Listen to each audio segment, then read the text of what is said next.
again, it's 7:30, so I think we'll make a start. Welcome everyone to the Virtual Planning Committee on the 28th of May 2020 at 7:30 p.m. My name is Councillor Heffernan and Drew Heffernan, and I'm the chair of the Planning Committee. My vice chair is Kevin Burke, and if at any point during the meeting I lose connection, he'll take over.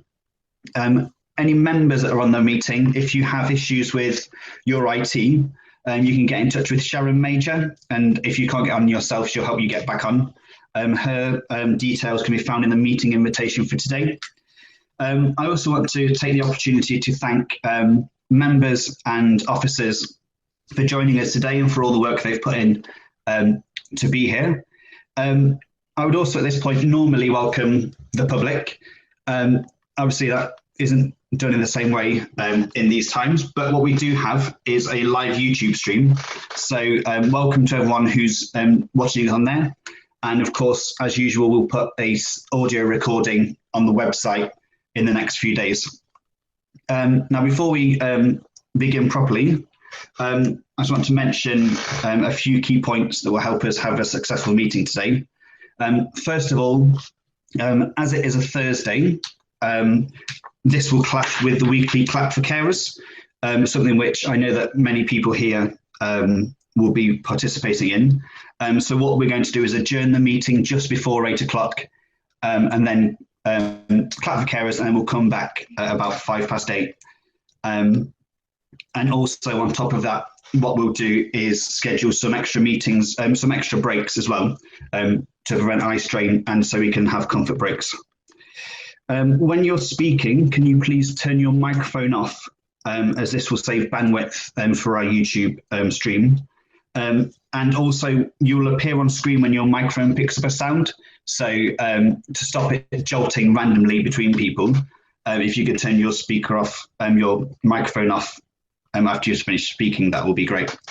What I'm going to do is I'll give a lot of time today for members to speak on items. And I'll make it very clear as we move through the agenda when members can speak. So can you please only speak when I call you to do so, but also can you make sure you don't talk over anyone else, because only one person will be picked up at a time, so it won't really work. And when you speak for the first time, can you give your name and your title if you're an officer, or just introduce yourself if you're a councillor, so that people know who's speaking at any point. If you do wish to raise a point at any point, you can use the chat function. So, for example, when we get to debate, I will say type debate into the chat function. That's just so that I know who's wanting to speak, and I can call you on one by one. And also any points of order during the meeting, if you raise them on the chat function, I'll then be able to call on you as soon as the person speaking is finished, so we can deal with your point of order in a timely manner. I know Councillor Gallagher has some issues with the chat box feature. Is there anyone else who has an issue?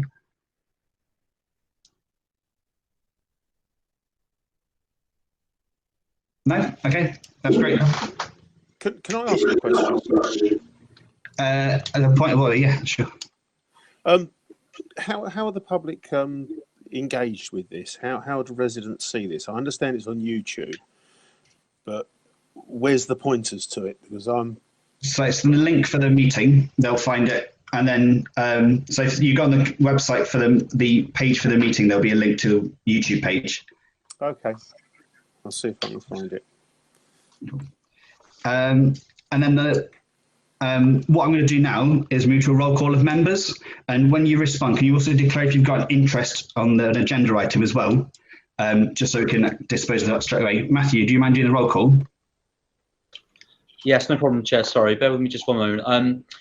Just so members are aware, I think Councillor Foster just raised that there was a concern about the YouTube stream. So the first 15 seconds or so of the meeting weren't picked up, just the introductions, but I can confirm that the stream is now live. I've seen it in action, so members of the public can see it. Members, in a moment I will move through a roll call of members for this meeting in alphabetical order, but I will come to the Vice Chair and the Chair last. When I state your name, could I ask you to please confirm that you are present and also confirm if you have an interest to declare for the meeting this evening. If you bear with me, so apologies, Chair, just a moment. I'll be with you in just a second.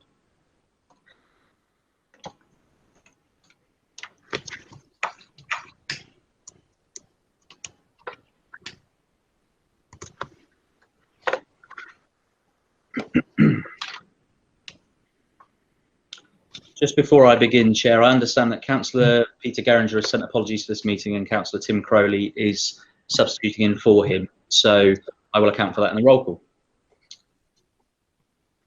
Okay.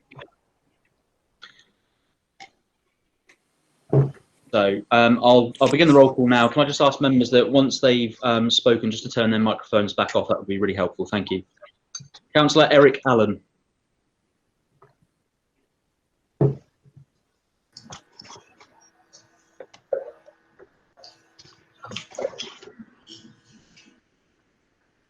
I'll just give another moment for Councillor Allen. Sorry, I did that already. Present and no declaration of interest. Thank you. Councillor Richard Clare. Present and with no interest to declare. Councillor Tim Crowley.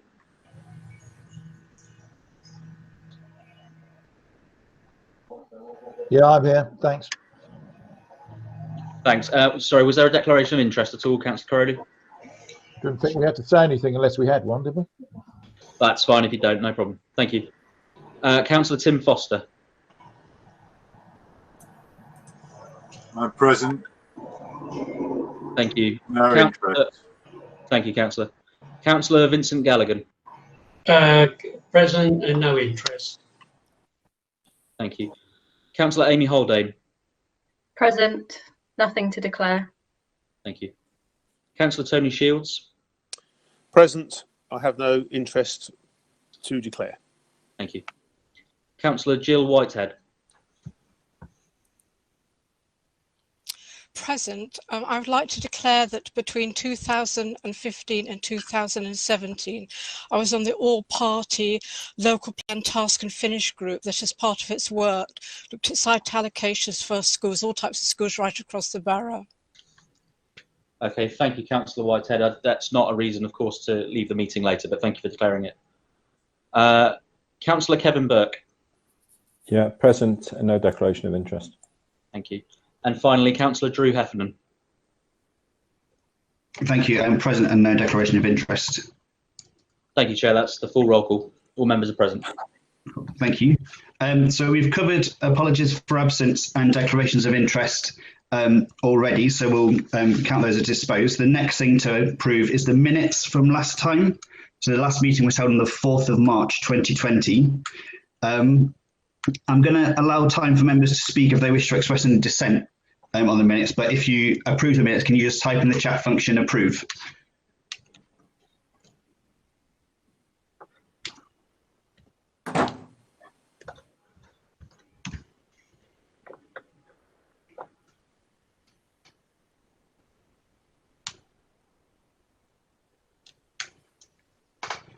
Cool.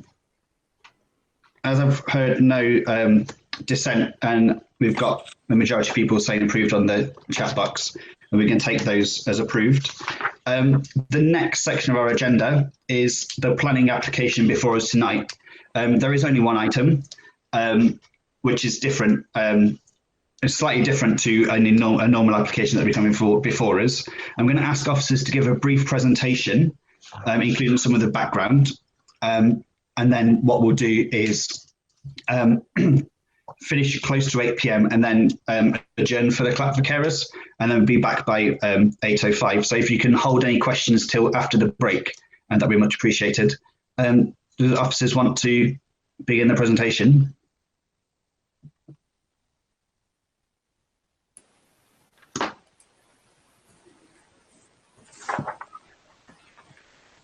Could I ask where the page is for people to join in this on YouTube? Because I've put in Sutton Council YouTube streaming, and all I've got is pictures of Ruth Dombey.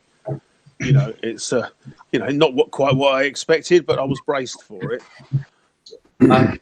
Happy to answer there, Chair, if you'd like. So on Yeah, so on that homepage, what people will see, and it might be that the site just needs to be refreshed. What people will see is, yes, a video of the leader, but then just below that, there is a link to the live stream, and it's flashing and saying to people that the live stream has begun. So if they click on that, they'll see this meeting. And I know I've just had a few members of the public confirm that it's working for them.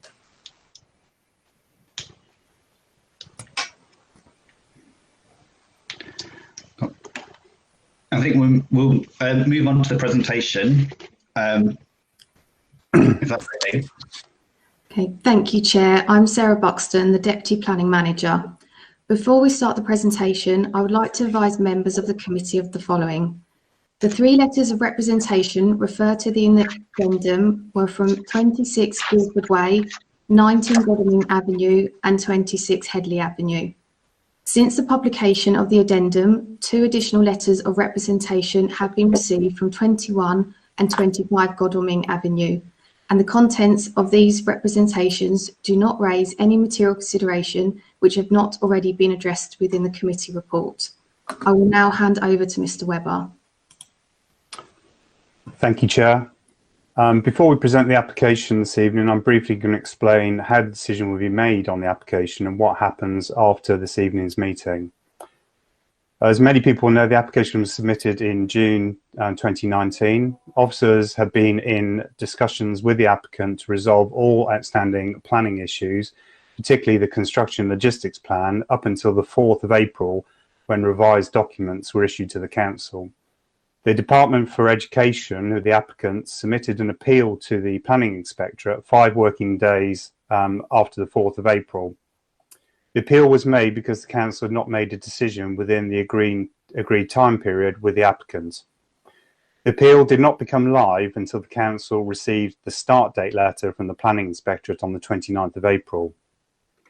As you see on the bottom, some key dates. It's really important to emphasise that the council can no longer make the final decision on the application. This will fall to the Planning Inspectorate following a public inquiry to be held at a date which is yet to be announced. It's also really important that anyone who wishes to make comments on the appeal must do so by the 8th of June. And should you wish to make oral representations to the inquiry, you must request to do that by the same date to the Planning Inspectorate. And details of how to do that are on our website, and we've communicated that to over 2,300 residents. Now, the council is required to submit a statement of case to the Planning Inspectorate by the 3rd of June, which brings us to the purpose of tonight's meeting. What the Planning Committee is being asked is whether, had there not been appeal, they would have agreed or disagreed with the officer's recommendation in the report. The Planning Committee agrees with the officer's recommendation. The council will not contest the appeal, but will have to submit a statement of case and appear at the public inquiry to assist the inspector on procedural matters. The council will also press for the inclusion of the conditions and obligations set out in this report, which officers consider will mitigate the impact of the development should the inspector be minded to allow the appeal. If the Planning Committee disagrees with the officer's recommendation, they must give reasons on planning grounds that can be substantiated by evidence, and this will form the basis of the council's case, which will be set out in the statement of case due on the 3rd of June. The council would also include the list of conditions and obligations that the council would wish to seek imposed if the appeal were allowed. We go to the next slide, please. So I hope people can read that on the screen. This is really a background to the site allocation in the local plan and sets out a very brief summary of the chronology. The application before Plan Committee tonight seeks to develop the site in part for a new SEN school, replacing the existing school at Carew Manor. From this chronology, you'll note that the site was previously allocated for residential development, but safeguarded for a primary school in the local development framework that's been replaced by the local plan. The council since 2013 has sought to assist Orchard Hill College and Academy Trust in finding a new site, and this report sets this out in more detail in paragraphs 5.18 to 5.37. Key date, the Strategy and Resources Committee in July 2017 agreed a 125-year lease for a SEN school on the Sheen Way site, subject to planning and feasibility studies, the latter of which were carried out by the Education, Skills and Funding Agency, ESFA, which is now the Department of Education. Between 2015 and 2018, there were 3 rounds of consultation as part of the local plan review. which proposed the allocation of the site as an SEN school, which received very few objections. The evidence which informed the local plan review highlighted the scarcity of available sites after carrying out several site searches covering more than 200 locations. All of this evidence, including the educational need case, was considered by the inspector in the examination in public into the local plan, who considered that the allocation as part of the whole plan was sound, and the site was therefore allocated as S97 for SEN school and open space, and the plan was adopted in February 2018. We go to the next slide. Very briefly, this is an extract from the local plan which sets out the site allocation. Draw your attention to the bold writing on the right-hand side of the page. This is the policy set out in the plan. Underneath that policy is the list of criteria that we refer to in the Planning Committee report, which are particular aspects that any development scheme should pay particular regard. It's officer's view that this development meets all of these criteria, and my colleagues will go on to illustrate this in the presentation. I'm going to hand you back to Sarah Buxton. Thank you.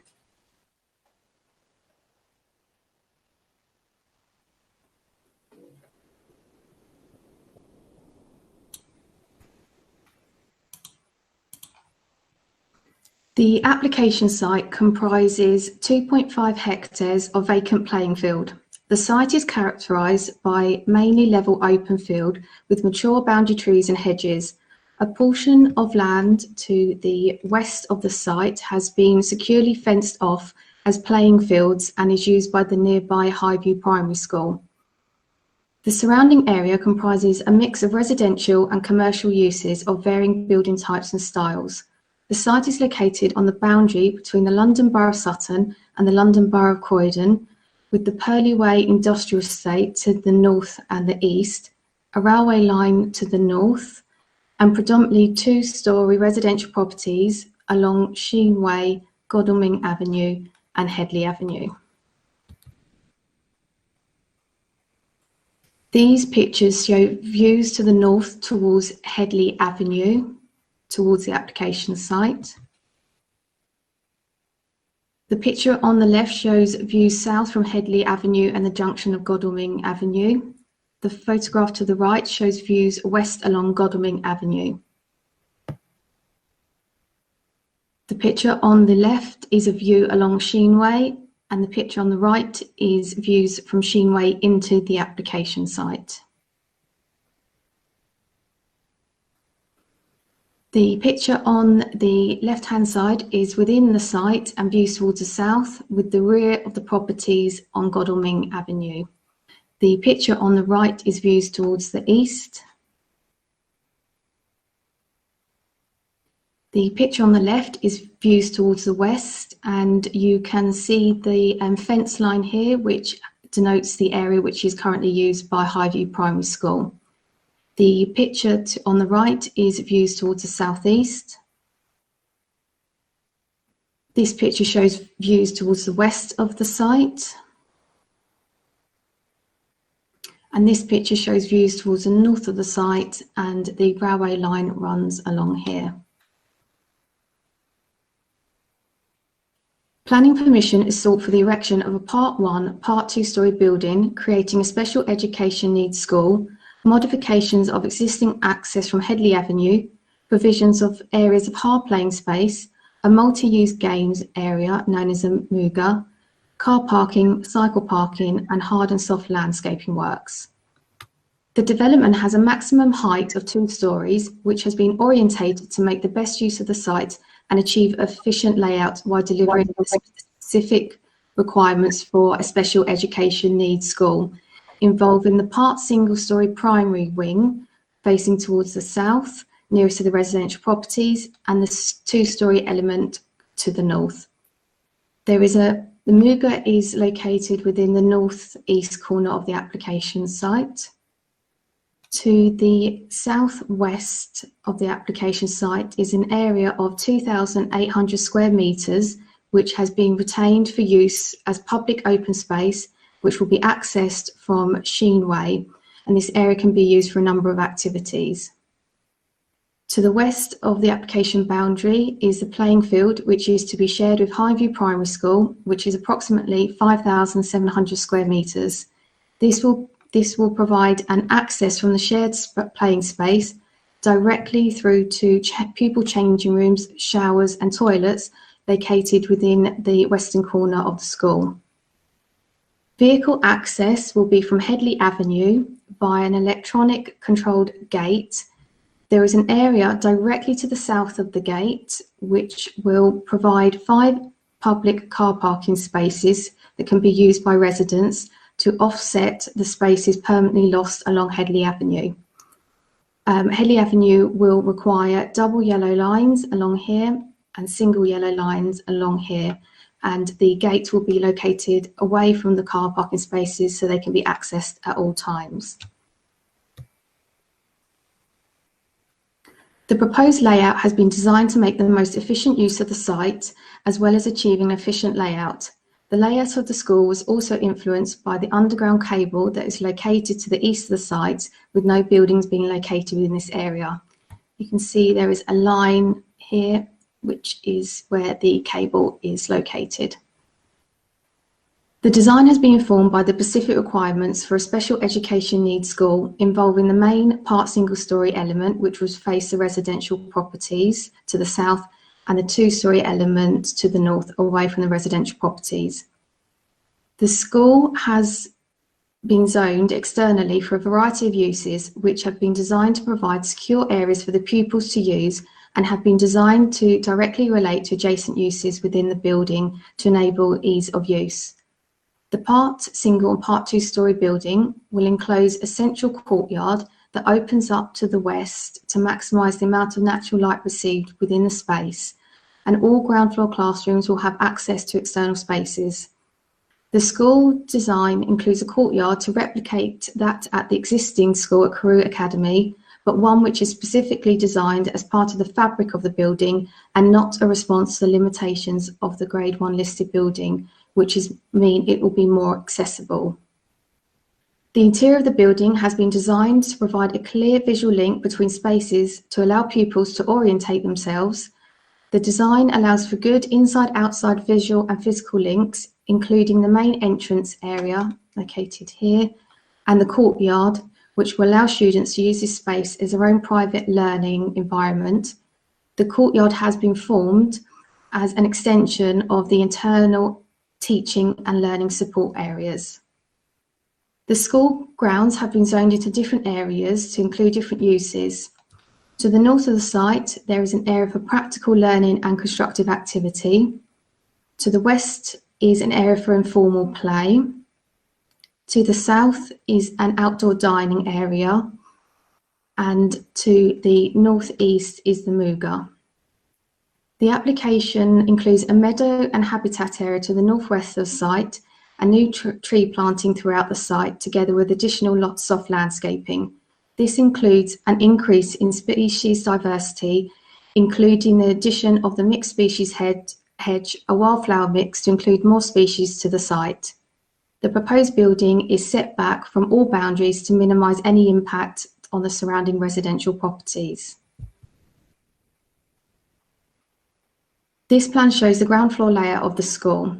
The building has been arranged to allow pupils to move through the school in a linear arrangement, starting at the primary wing and progressing through to the secondary, which also continues at the first floor. This creates a natural progression with learning support and specialist teaching areas in between.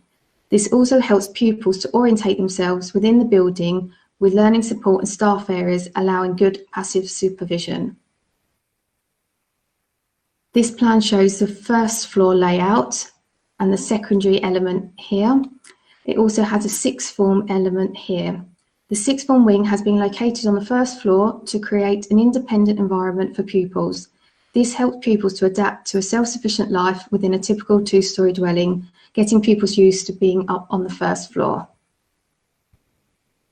This plan is the proposed roof plan. These are the proposed elevations. The proposed school building would be completed in a light buff brick in the central courtyard. a darker buff brick on the outer elevations, and a feature brick to the sports hall and main hall areas. The building also proposes coloured panels to the windows and doors to create a visual link to the different elements of the school building. The use of the brick as a main external facing material creates familiarity for students within their existing school building. And here are some more elevations of the school. The proposal was independently reviewed by a design review panel, a DRP. The panel advised that the proposal demonstrates a high level of thought, care and consideration at its core, which they strongly supported. In terms of the internal arrangement, the DRP confirmed that the internal arrangements demonstrate an in-depth understanding of the needs of the school. The DRP supports the design approach of providing a calm, low-stimulus environment throughout and enabling flexibility of use dependent on the particular needs of each class. The DRP supports the flexibility provided by generous multi-purpose classroom design and the sensitive approach to transition between environments. This is a CGI image of the proposed layout. These images are CGI images of the external appearance of the school. These images are CGI images of the internal classrooms. And this. Sorry, Chairman. Sorry, Chairman. I can't see any of this. I had a blank screen for ages. This has gone totally blind. Can you get in touch with Sharon Major and she'll help you with your IT? I think it's working fine for everyone else. So if you How do I do that? You can email her, and she's on. So Councillor Clare says you could try leaving and rejoining and see if that works. I'll do that. Yeah, or just email Sharon. She's on call, so she'll be able to deal with you straight away. Okay. This is another CGI of the external elevations, which shows the different brickworks, and you can also see the coloured panels. I would be passing over to highways now. Would you prefer that we pause now? Yeah, I think that's sensible, and then we'll adjourn now, and then come back at 8:05, if that's okay with everybody. And if you can make sure that you like stay logged on, you can turn your video and sound off, but it will save us logging back in again. So I'll adjourn the meeting now and back for 8:05. Thank you.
we'll probably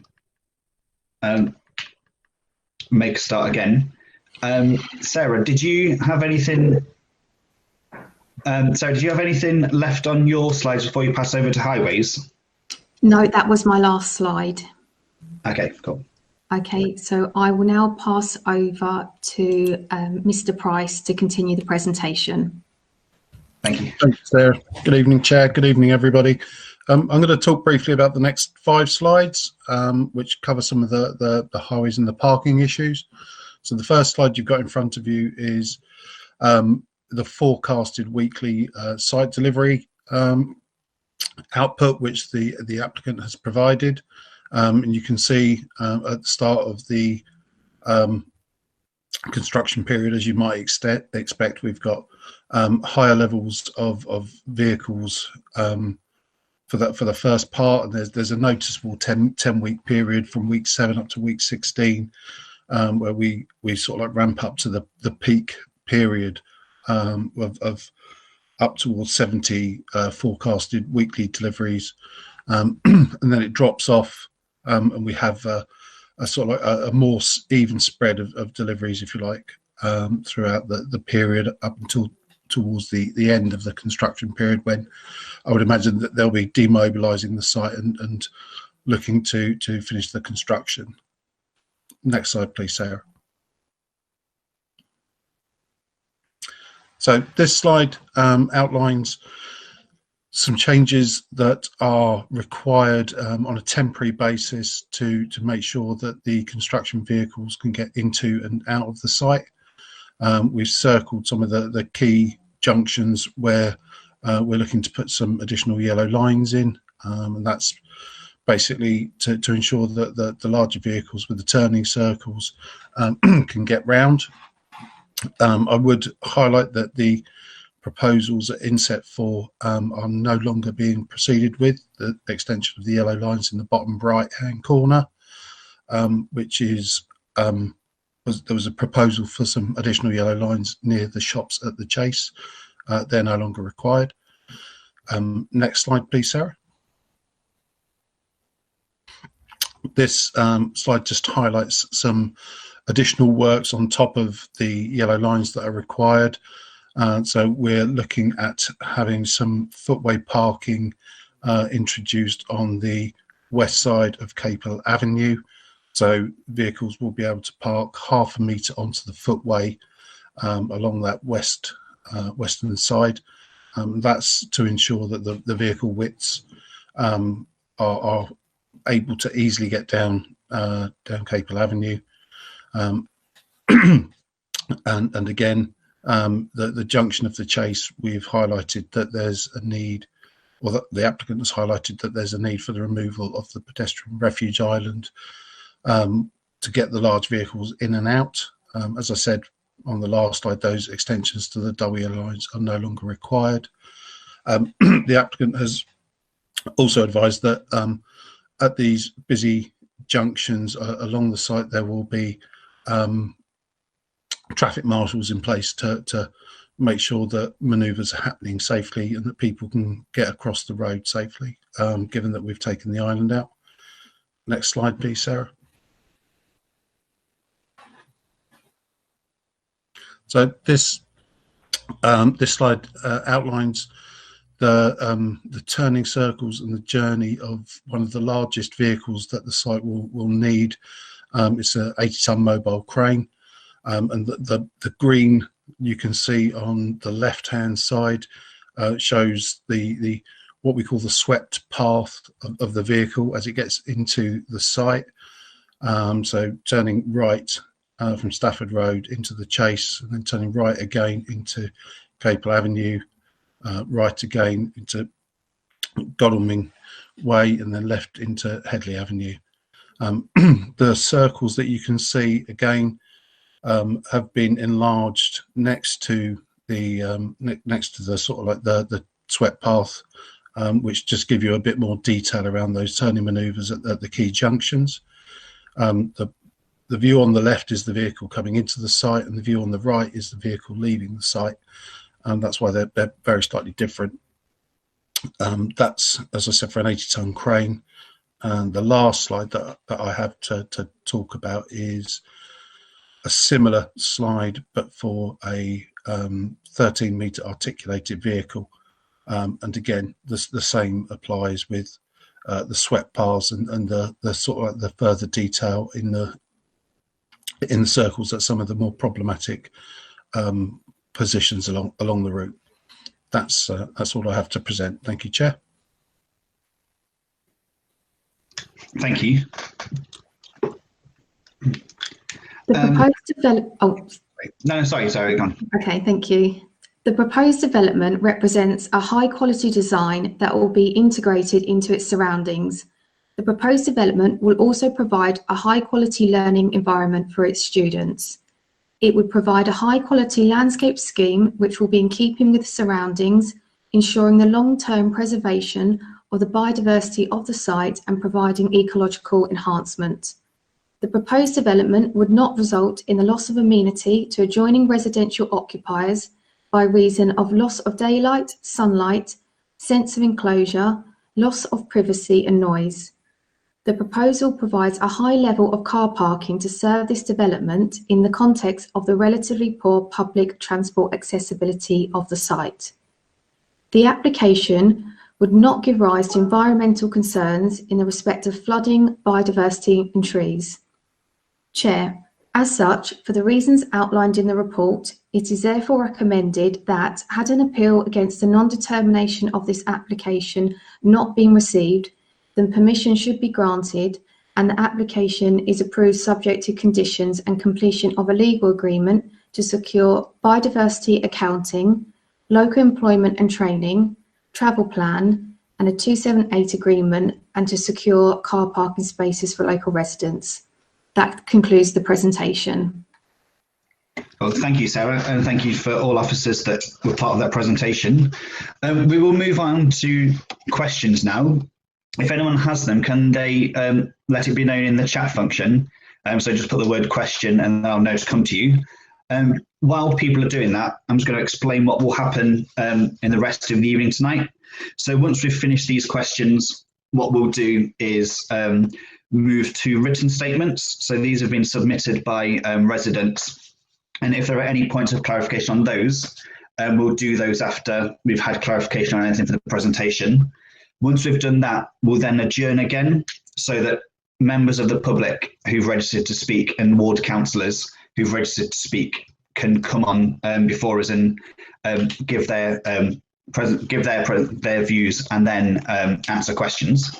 So I'm going to go to, first of all, Councillor Shields was the first person to put a question on here. So Councillor Shields, do you want to ask your question and just say your name first? Yes, it's Tony Shields, local councillor. I could only hear Sarah Buxton's presentation. I could not see it. But she did mention the design review panel. Who was on the design review panel and how many local residents were informed about it or invited onto it? Okay, thank you. Does an officer want to respond to that question?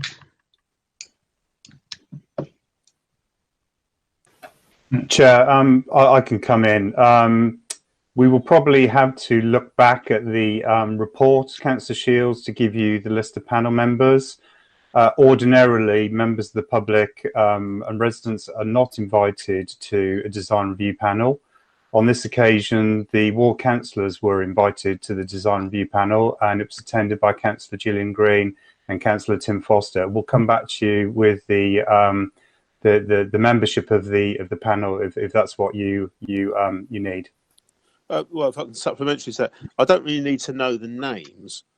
What I'm concerned about is local residents were not invited.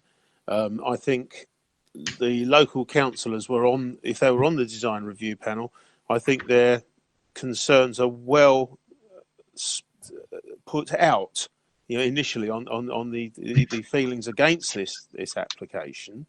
And I do wonder why local residents have not been fully brought into this vital part of the application. Anyway, you can't answer me, so I'll give ground to the next question. Okay, we've got quite a few people who've asked to come in. So what I'm going to do is, Councillor Crowley, do you want to come in? And then after Councillor Crowley's question, Councillor Foster, do you want to raise your questions? And then we'll go to some answers. And then if there's any supplementaries, we can come back to you. So Councillor Crowley, do you want to come in first? Yeah, hi, thanks. My issue is, I think, going to be the main bone of contention tonight. Well, one of them anyway, which is the traffic and the access.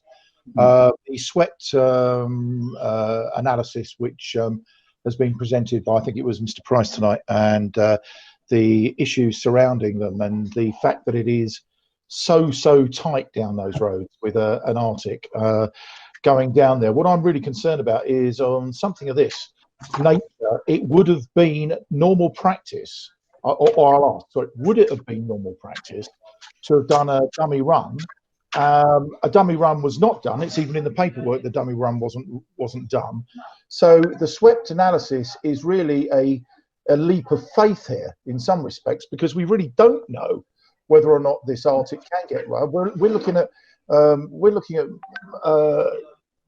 access issues of about 20 centimetres, even lower than that at some points. And it really concerns me that if one of those vehicles gets stuck down there, we're not going to get it out. It'll need a crane itself to get it out. So I'm very concerned that the swept path analysis is just modelling, and we know modelling can be out by a degree. And as such, I'm very concerned that why haven't we done a proper trial run here? I'll put my cards on the table here. If we do gully cleaning, we put up signage saying, please remove all your cars. And cars are removed if you do not remove your cars. They will be ticketed by the police, and we will take action to get them removed. Why, in this instance, did we not do this for a trial run just for one day? It just doesn't make sense to me, and I'd like to know why. Thank you, Councillor Crowley.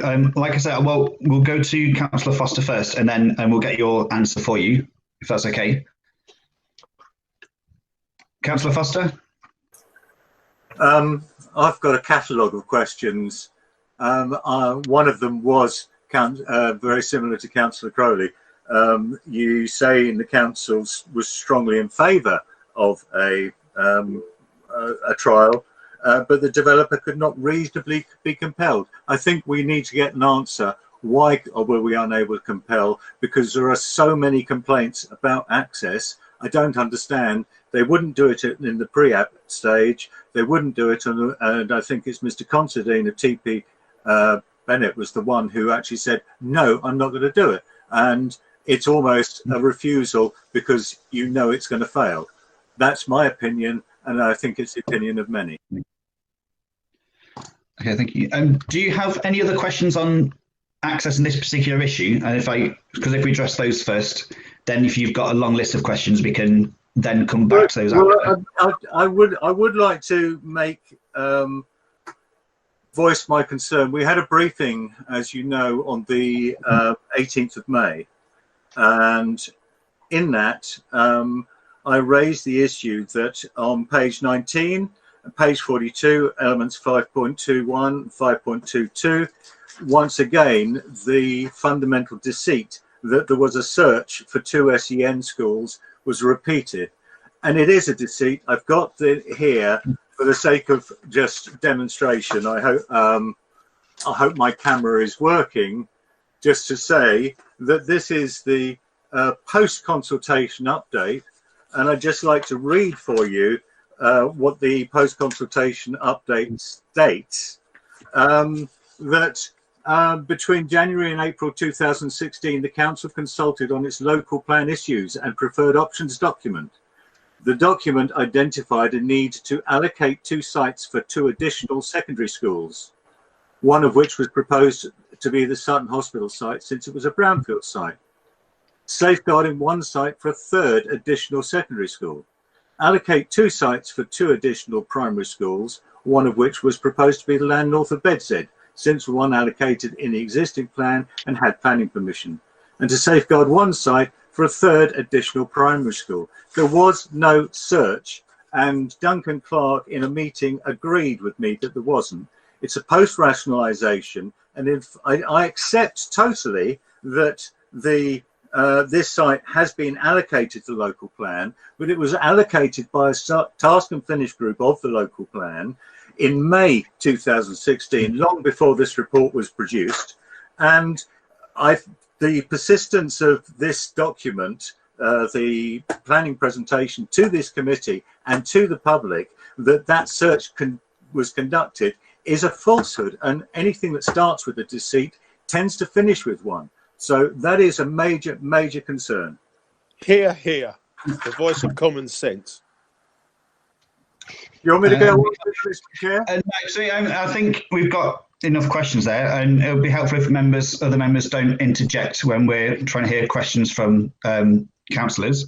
Can I go to these? Probably best. So these are best answered probably by Ian Price about the actual issues with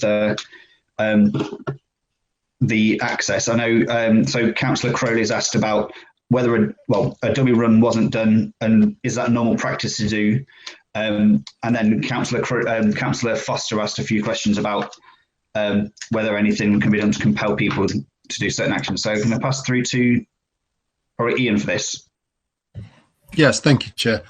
So no, I mean, dummy runs aren't the industry standard that we use when assessing applications. That the swept paths that we use to assess how close vehicles get on their turning manoeuvres is the industry standard in terms of using an AutoCAD piece of computer software.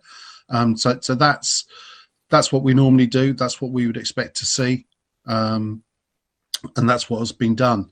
I think it's worth highlighting that, you know, the vehicles that we're talking about in terms of the articulated vehicle as a width of 2.55 meters in terms of the access requirements, which is the same width as a fire engine.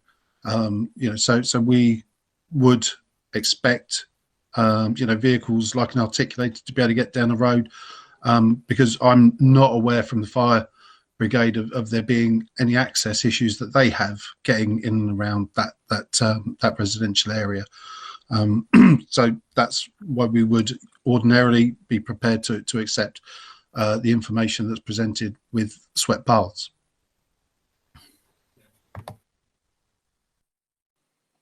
Okay, thank you. Can I come in there, Joe?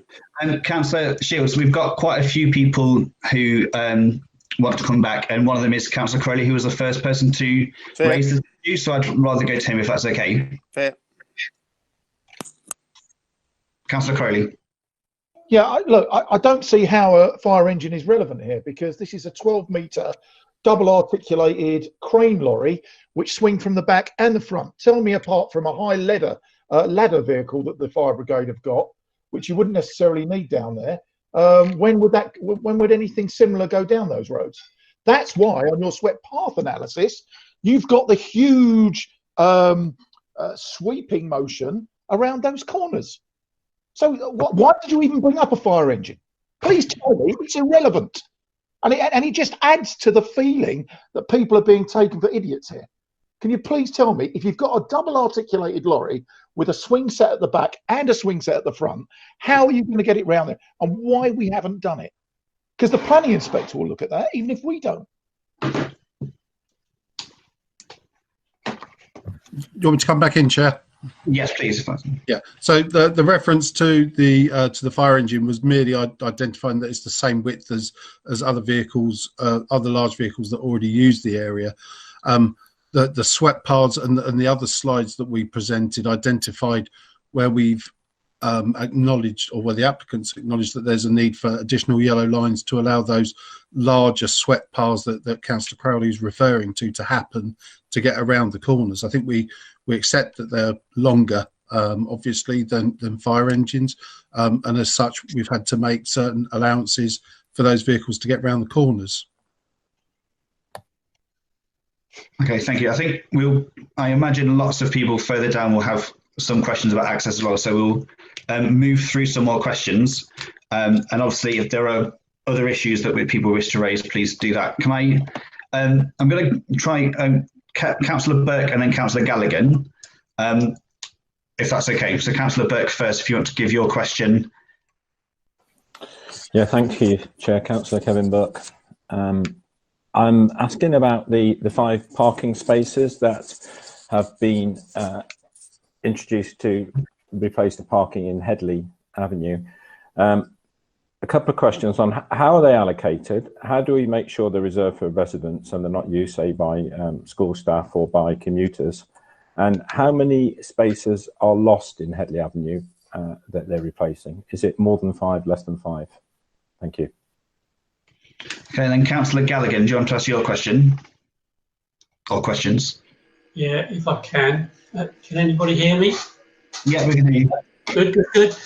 Broadened some of the debates, a few questions. Relating to the access, we appreciate it's very, very difficult. I noticed that they're having to take out the unit, the crossing unit. These yellow lines, do they have to take out any other corners to enable them to get around? And the other thing, I mean, 60 weeks is what they're speccing.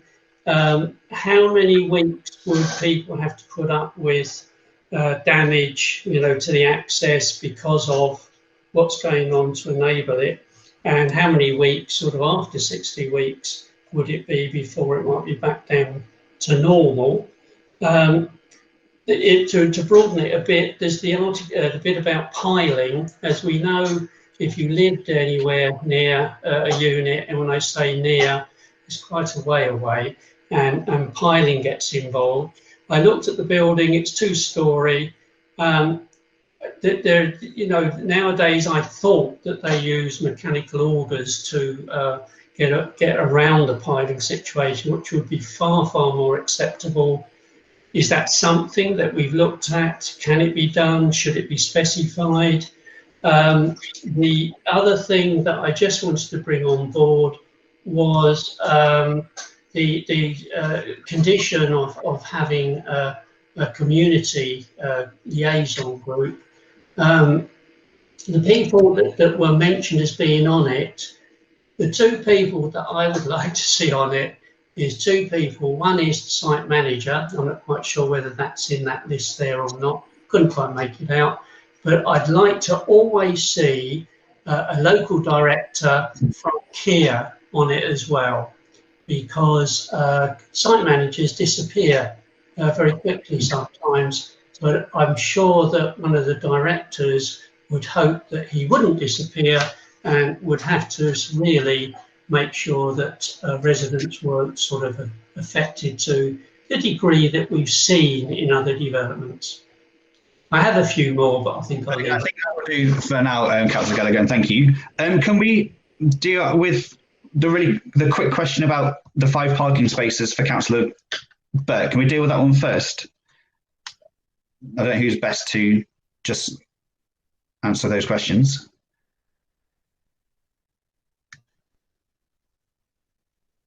Perhaps Sarah, maybe? Yes, thank you, Chair. So the Headley Avenue, the spaces that would be lost, so they don't include the dropped curbs, so they should replace 5 car parking spaces lost within Headley, and that's why they've been provided within the additional car parking spaces. This will be secured by a legal agreement. There wouldn't be any wording to make it specifically for residents. It could be any residents in that area, as at present anybody could potentially park in Headley Avenue from Godalming or any of the other roads. We could look at wording should the application be recommended for approval in the legal agreement, to make sure that the school advise any of the parents or the teachers that they're not to park in that area and it is to be left for residents. Okay, thank you. And then Ian, probably you come back on Councillor Gallagher's questions about the access and damage to vehicles, and yeah, any other questions? Yeah, thank you, Chair. Yeah, just to reinforce what Sarah said on the parking spaces, it was effectively trying to replicate like for like in terms of the spaces that would be lost. Moving to Councillor Gallagher's point, no, the refuge island at the junction of the Chase and Stafford Road is the only piece of highway infrastructure that's affected by the routes of the larger vehicles. In terms of the vehicles using those routes during the 60 weeks, as we saw from one of the earlier slides with the peak of the larger vehicles, there's going to be obviously that 10 weeks quite early on when we'll see a high level. We will have a more regular presence of our highways inspectors in the area monitoring the road conditions, and if there are any instances where vehicles have unfortunately overrun corners or dislodged a curb, we will be getting Kias to reinstate those as and when they happen. We have already agreed with them that we would do a highway condition survey before the work started, so that we can identify any, if you like, existing issues with the highway, so that we can be clear about things that have happened after the work started.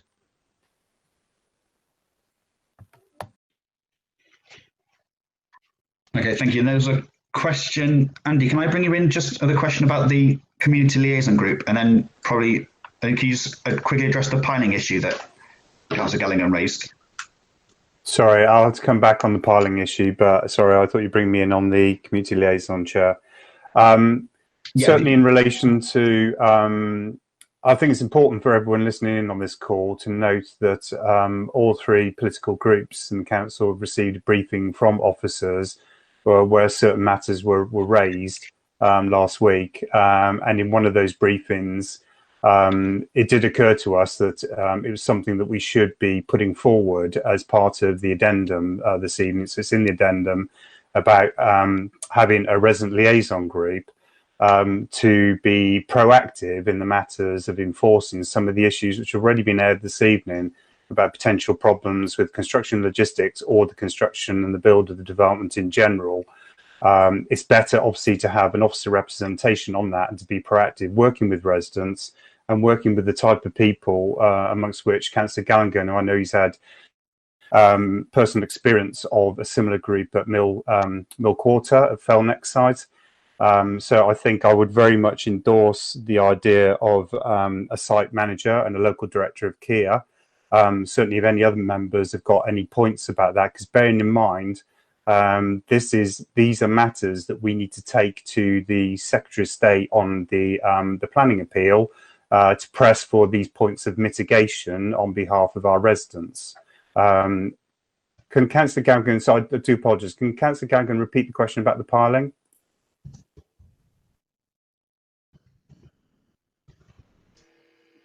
I'm there, I think. Yeah, it mentioned about piling.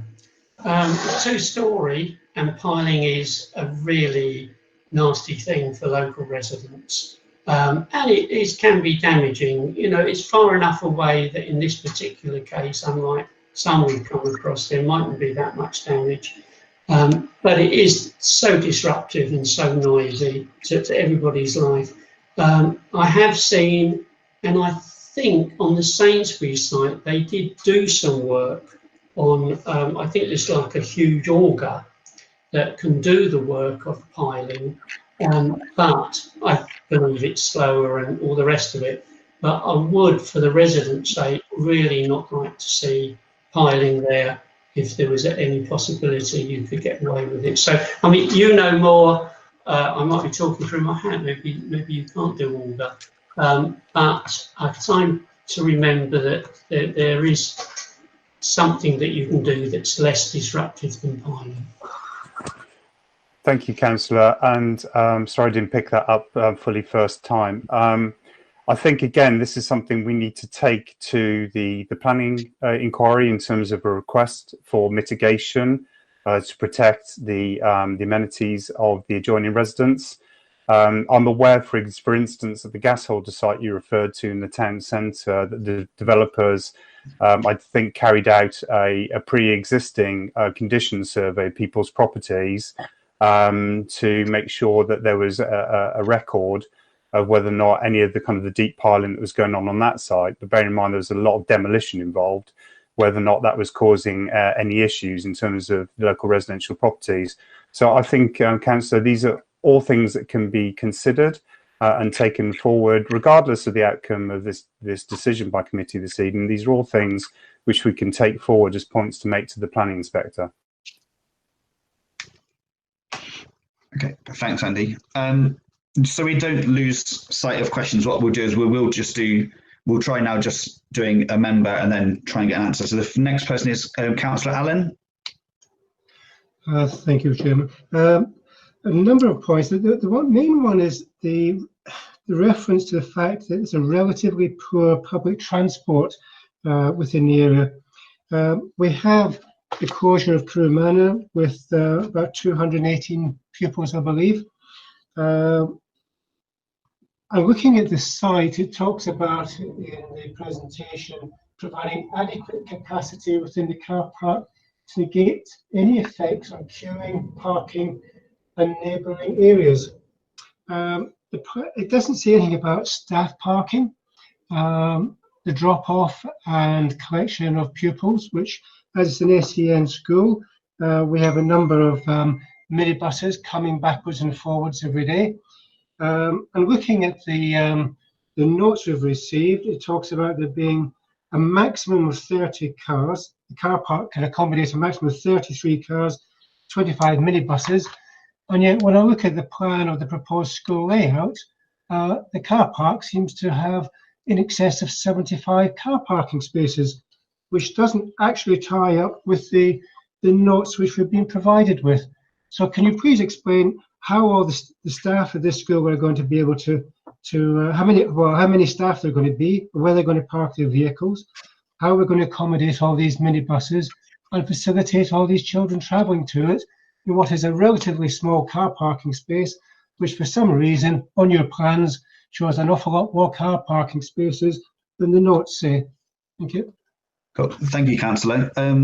Is this one for Ian probably? So it's about a question about car park management and then the numbers of cars on the report relative to the image we've got in front of us. Chair, I think Rob De Castro is going to pick this one up. Okay, cool. Thank you, Rob.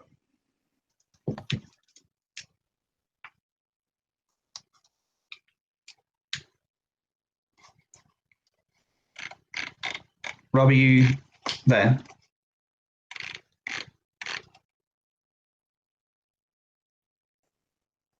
He's probably doing a quick count of the car parking spaces.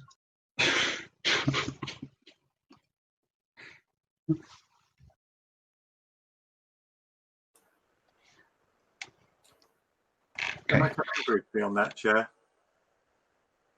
Well, I think, yeah, we're waiting. While we're waiting for. Well, it's only if you look at the appendix. I raised the issue very similar to Councillor Allen, and I was told that it's all shown on an internal swept path drawings within Appendix E of the transport assessment. Now, I'm not sure whether anybody reads these things, but if you look at the transport assessment, there is no Appendix F. However, if you're able to put up the travel assessment, you'll find the appendices, and you will find in Appendix F a picture, because one of the deceptions of this CGI picture that we've got in front of us is that there are said to be 61 staff cars. So this picture of lots of open space is a falseness, because there's 52 parking spaces shown in the middle there. They'll all be filled, and the ones on the outside. And if you like to go to the swept path analysis, you'll see, Councillor Allen will see, it is it's darker than the articulated lorry swept path. Perhaps we could go to it and have a look. Cool. Thank you. We'll add that to Councillor Allen's question.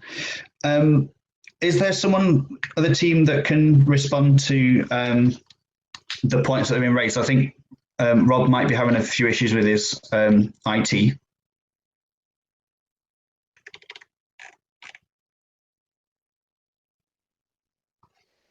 Maybe Andy, maybe if you can, or Ian. I shall try to answer, Chair. It's just I know Rob spent quite a lot of time looking at the analysis of this. So the Rob's microphone appears to have stopped working.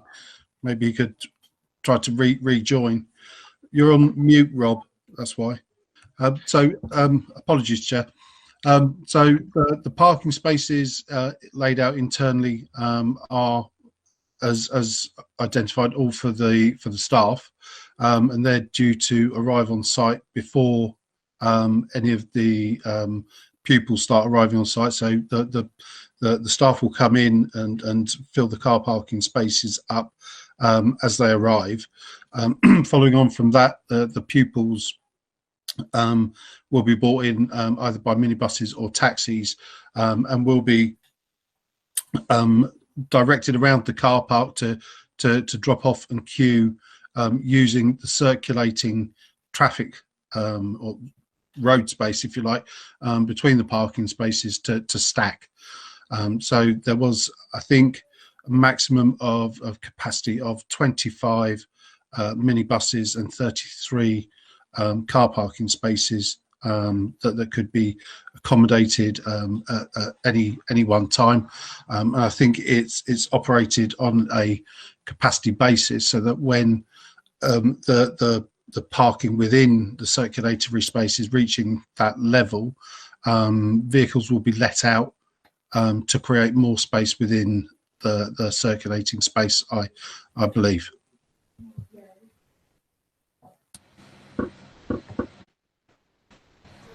Which I assume means there's going to be queuing on adjoining roads. So, can I be heard now? Hello?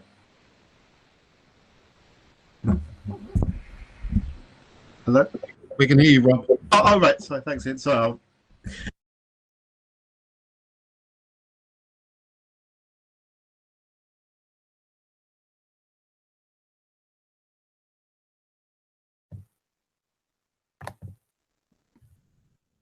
we can't hear you now, Rob.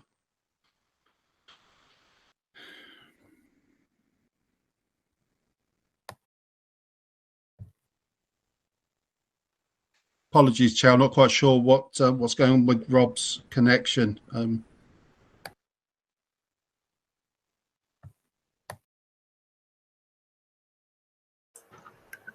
Chair, can we not have a presentation of that swept path analysis as shown in Appendix F of the travel assessment?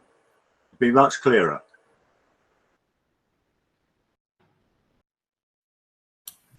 Can I confirm that's the layout of the car park?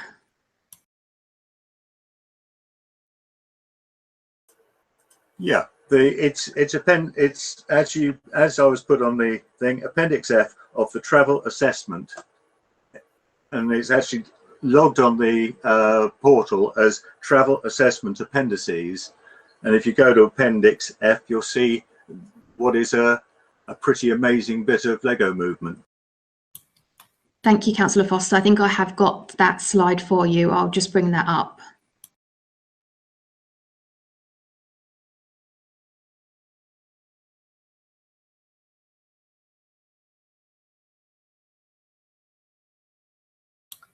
Councillor Foster, is that the plan you were referring to?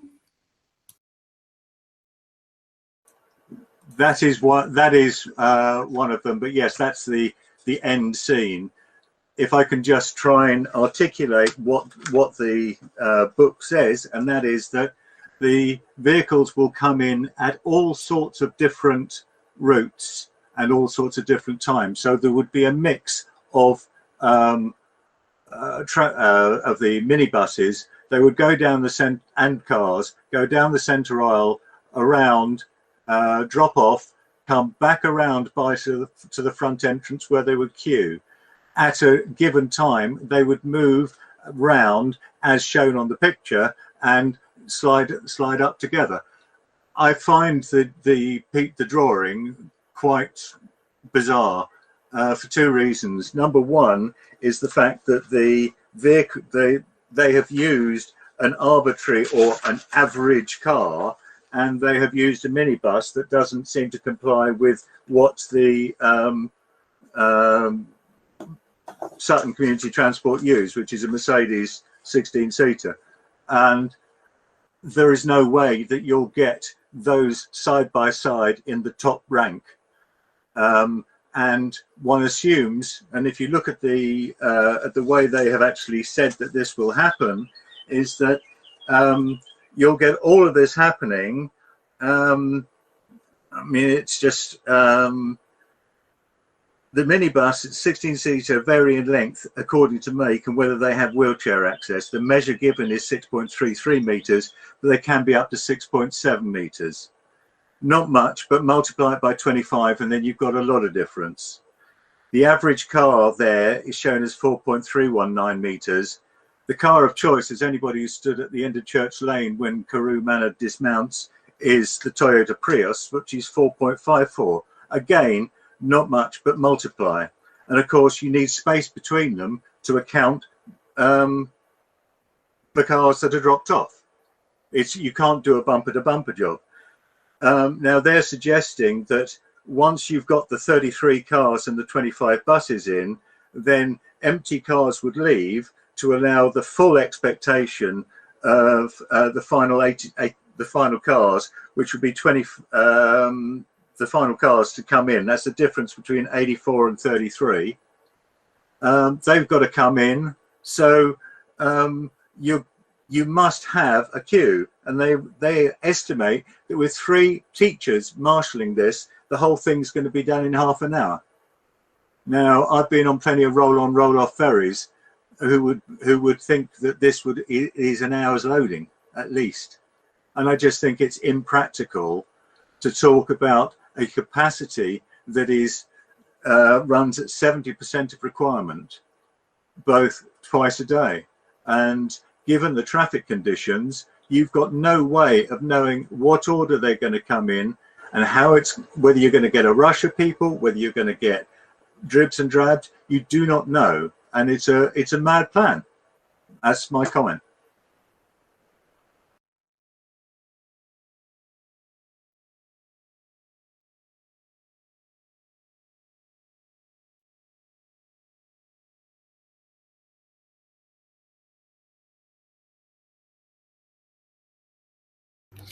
Sorry, Chair, I think we've got you on mute. Yeah, sorry about that. I said thank you, Councillor Foster, and I said you may want to return to this in the debate section if you want to. I'm going to move to Councillor Whitehead, who's been waiting a long time, and Councillor Clare, who's been waiting quite a while.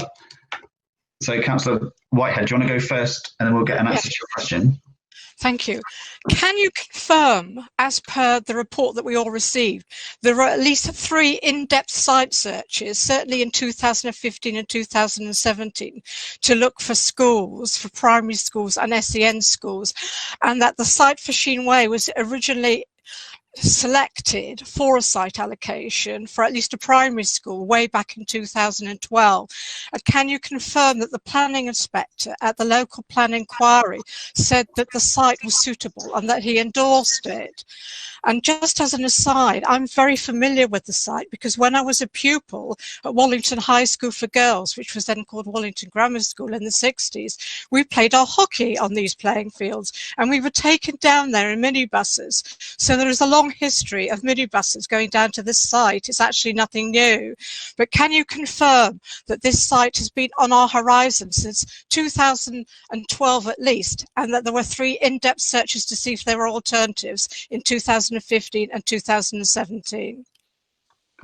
Thank you, Councillor Whitehead. What I will do, I know it's a question about the site allocation, which I think we can go back to a previous slide to get your confirmation. But as that's quite a short question to answer, can we hear Councillor Clare's question first as well, and then we'll get some answers from officers. Councillor Clare.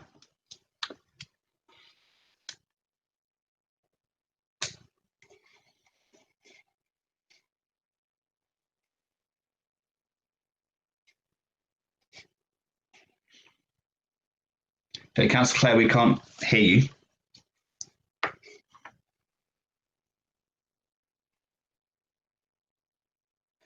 Okay, Councillor Clare's popped off, and I'm sure he'll come back to test his microphone. Can we just have a quick answer for Councillor Whitehead about the site allocation and the history, and just confirming the points that she raised? Yes, Chair. Andy Webber, Head of Planning. Yes, I can confirm, Councillor, that there were site searches carried out in February 2013, which is listed in the report. And that was carried out by the Head of Pupil-Based Commissioning, and that formed part of the evidence base of the local plan.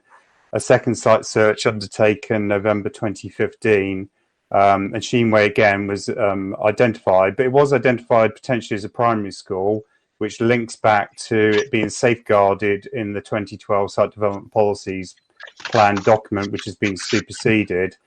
It was, however, discounted, I think, from the later stages of the site search to primary school, because it was on the borough boundary with Croydon, and therefore likely to draw pupils from Croydon, which would not solve Sutton's primary school place need. And it was thought that an SEN school with fewer traffic movements would be more suitable for the site than a primary school. And then a third site search was carried out in October 2016, and we looked at a range of sites over 200 strong, again based on deliverability.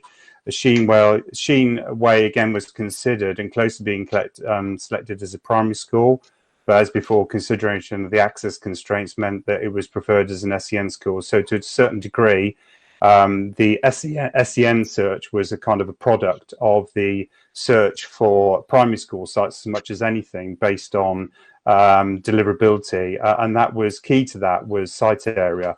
And you'll see in your report that there is reference to the shortlisted sites. 1, 2, 3, 4, 5, 6 sites. Sheen Way was considered to be big enough with play space. However, we did acknowledge, and it's always been acknowledged, that there'd be access issues. So, Councillor Whitehead, I hope and I think that answers all of your questions. Oh. Thanks, Andy. Councillor Clare, are you back on the call? Can you speak? And can we hear you, is the question.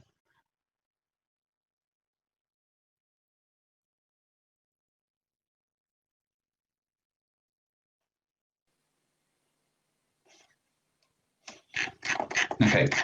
Councillor Clare, are you able to type your question into the chat function? I'll read it out when you've done so. I'm just going to see if there are any other people who've got questions. Obviously, we're still waiting to see if there are anything else. Let's have a look. No, I think that is it. I know. So, Councillor Foster, you had a number of questions earlier, and I said I'd come back to you. I know you've come back on one of the questions. Is there anything outstanding? And can we try and keep it to clarifications on the presentation? And obviously you'll have more time to speak later, but are there any other questions missing that you wanted to raise? I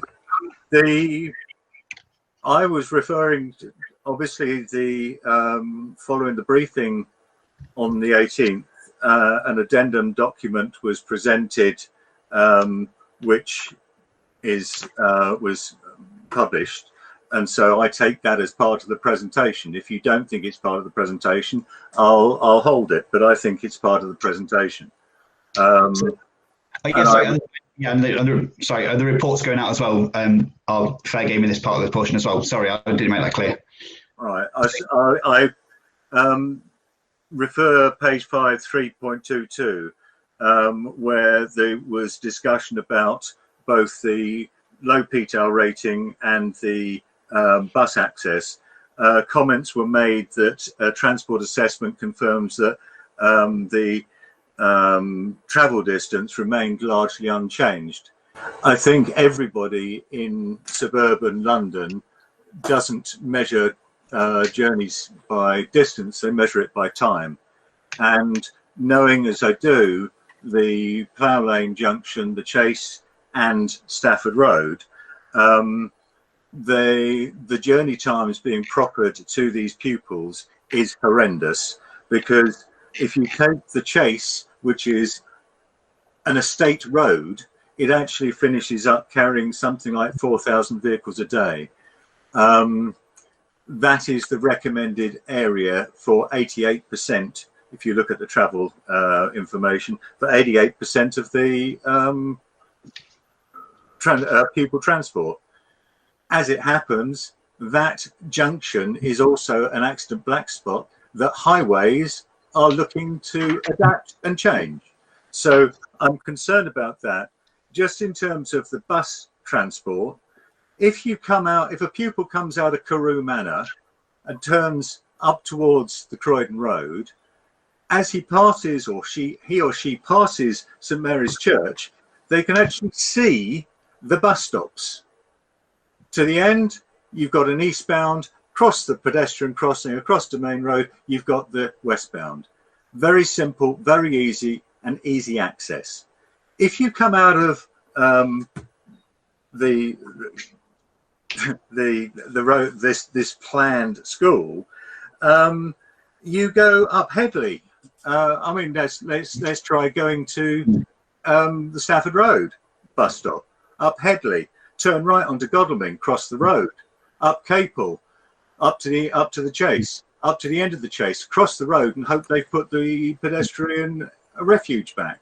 Cross the Chase, busy road, then you can you can either get onto the eastbound bus or cross the main Stafford Road on a pedestrian crossing and cross the other one. It's a whole different ball game, and to casually dismiss it, I think, is wrong. And the other point was, again, 3.25. They say that the railway line, where are we? Whilst no details of the frequency of the trains along this section of the line have been provided, you don't need them provided. There's something called a timetable. There's 16 trains an hour, and we're going to send them through. And one last point, great respect to Councillor Whitehead. A minibus in the 60s was probably the size of a people carrier today. It is not a relevant comparison to say that a minibus from the 1960s drove down Godalming, Sheen or Headley. They were very much smaller roads, and in fact it reflects the size of the roads that were built. That's me at the moment. Thank you, Councillor Foster. Does any officers want to come back on the issues Councillor Foster raised with PTAL, and particularly the comparison with the current site? And then once you've done that, I'll read out Councillor Kerr's question. Or if there's any issue on any response to the point about the railway line, with Sarah or Andy, maybe.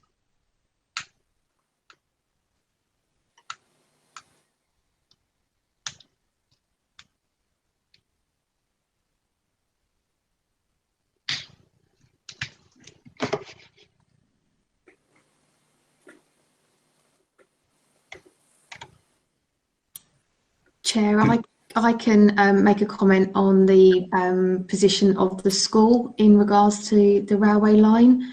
There are no requirements within the BB standards about the location of a SEN school to a railway line.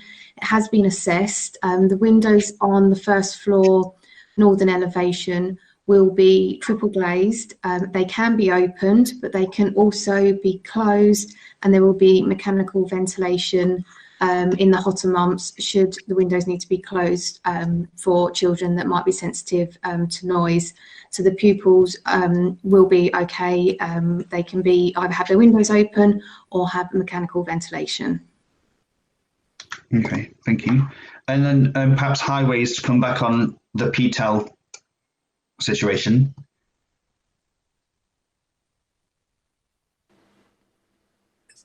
Rob De Castro from Highways. Good to see you. Is that okay now? Yeah. Sorry about that earlier. Yes, the PTAL is worse than the Carew Manor site. That's correct. It's I think the PTAL here is 1B, which is classed as very poor on the PTAL rating.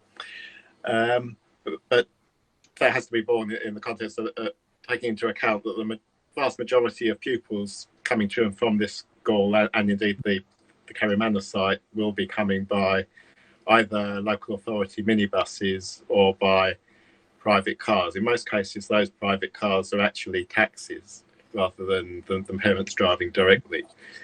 The site is within a reasonable walking distance of local bus stops, and it is served by bus, and we're probably expecting some element of staff to travel by bus, and I'm sure some pupils as well, but that won't be a substantial proportion of total trips. And the issue of the suitability of the local roads, particularly on around Sheen Way and the Chase, the two junctions that were referred to, the junction of Stafford Road with the Chase and Plough Lane with the Chase, have been assessed as part of the transport assessment, and it was found that both of those junctions are operated currently within capacity, and will continue to do so, even allowing for the additional traffic associated with the school operation. So we're not anticipating any problems with significant additional queuing along that part of the network. Okay, thank you. What I'll do is I'm going to read out Councillor Clare's question, and then we'll move on to any questions people have for clarification on the written statements we received. So Councillor Clare asked, I want to ask officers' thoughts on how the reduction of open space and amenity for residents may be mitigated, and whether the council's aim to minimise loss of open space means they would have to create more elsewhere. And Sarah, is that one for you?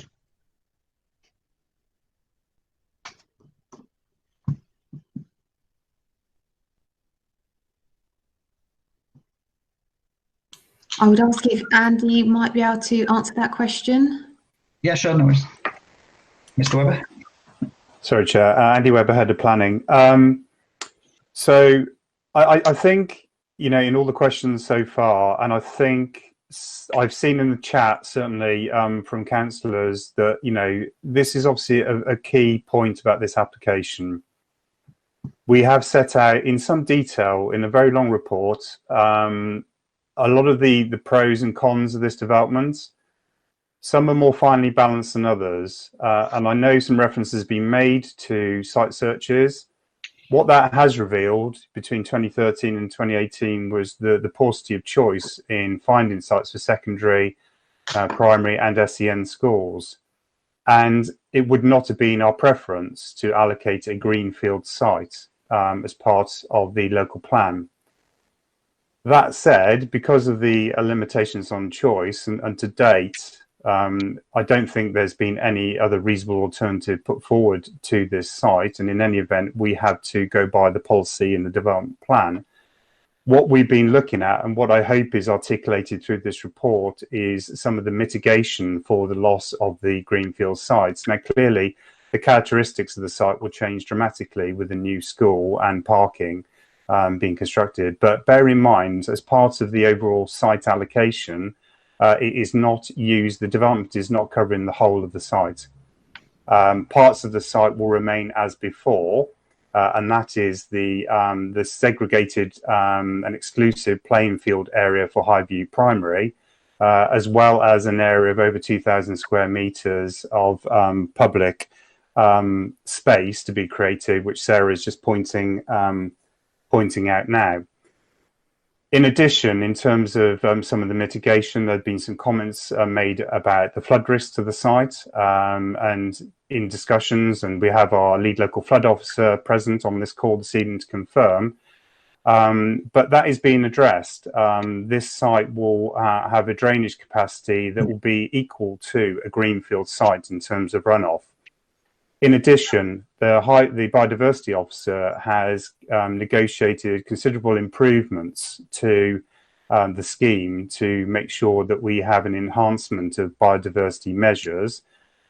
We haven't been able to affect a no net loss, but to compensate for that, you'll see in the report that there is reference to a financial contribution for effectively biodiversity offsetting in a location to be decided, and all these things will be passed forward to the inspector who will be deciding the planning appeal. Now, I had to touch on this point, which I know is a very sensitive one for local residents. The site has never been designated as public open space. It is a playing field. That's it has been as its historic lawful use. It has acquired de facto public access over the years, and clearly in terms of the strength of feeling by residents, which of course we understand and we appreciate. You know, we can't ignore the fact that residents have been able to use that space, but nevertheless, there will be that area which Sarah's pointed out in the southwest corner of the site that will be remained exclusively for use by the public. And just to add to that, and Duncan Clark is on the call, he might come in if needs be, but the local plan did designate new areas of local space. Open space, I believe is in the region of 40 hectares. This is a small amount that's being provided that will be left over for public use. But that was kind of the essence of what this application is trying to do. It acknowledges the loss of the Greenfield site, but it's taking steps to try and mitigate for that impact through the means that I've described, Chair. And I hope that answers Councillor Clare's question. Okay, thank you. We're going to move on now, I'm conscious of the time, to the written statements that we've been given. They were sent out in the second dispatch from page 9 onwards. Councillor Shields has got a question, I'll come to him in a second. Are there any questions on the written statements?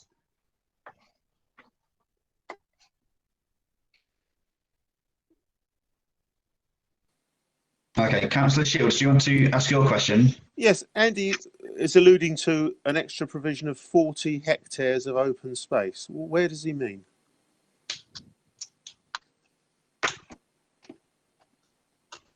Chair, I'm going to ask Duncan Clark to come in and just confirm that. I'll need to refer to some papers, but Duncan might be able to elaborate on that. Councillor Shields, okay? Thank you.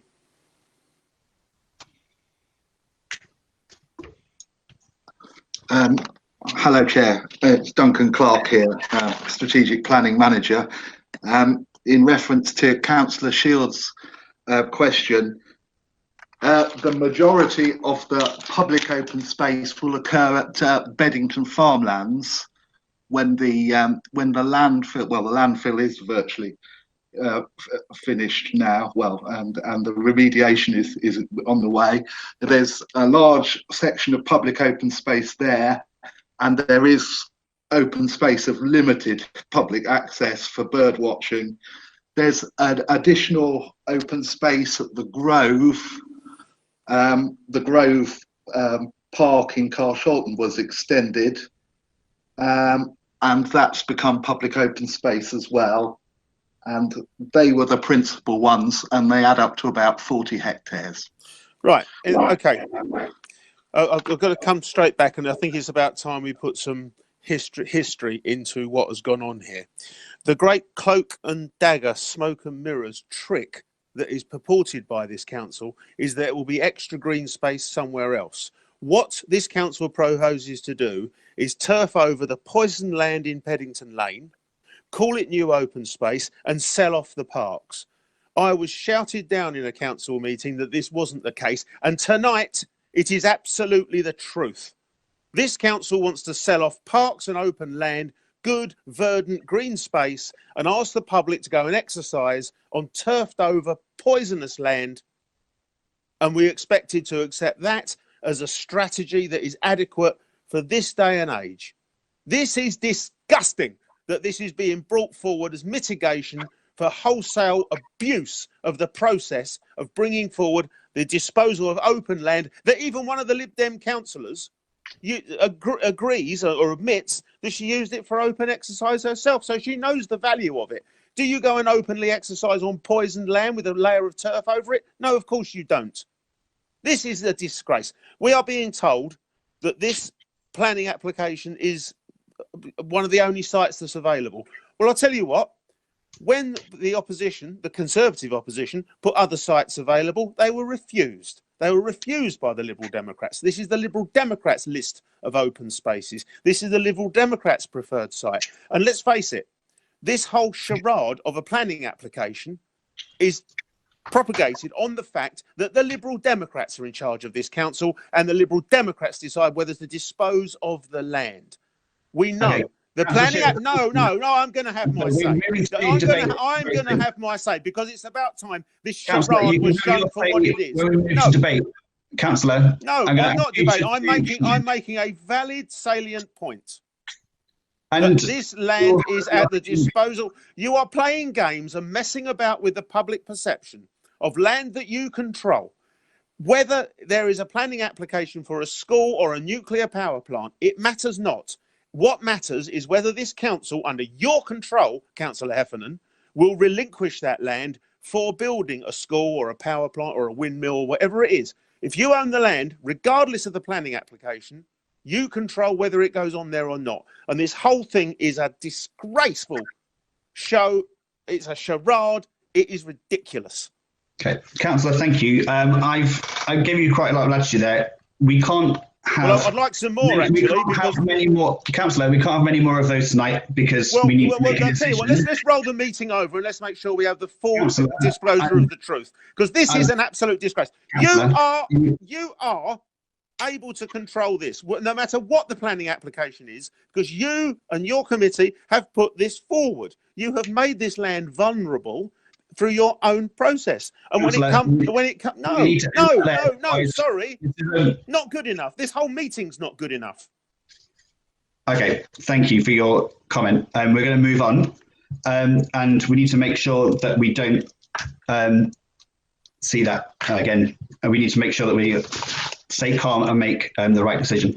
Well, if you're going to start telling the truth, to residents, then yes, I'll be quiet and listen. But so far, this is just a fabric and a tissue of whoppers, isn't it?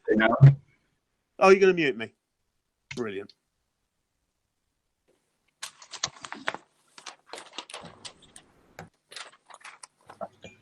Hi, Councillor. Yeah, can I just suggest that we, if you're okay, we just go to the written statements now, and then we'll obviously we can get to our public speaking. Yes, thank you, Matthew. So, do we have any questions on the written statements? What I do have is a point of order from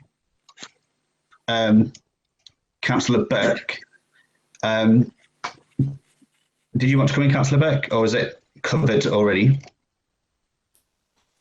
I think you've covered it. I just think you know, we're taking things out of sequence here, and I can understand why Councillor Shields is vocal on this, but it's not the time to do it now. Let's get to the debate and have those views. Okay. That's what I was going to say. Thank you. And what we're going to do, I can't see any questions on the statements. What we'll do is adjourn now for 3 minutes to allow public speakers to be logged on.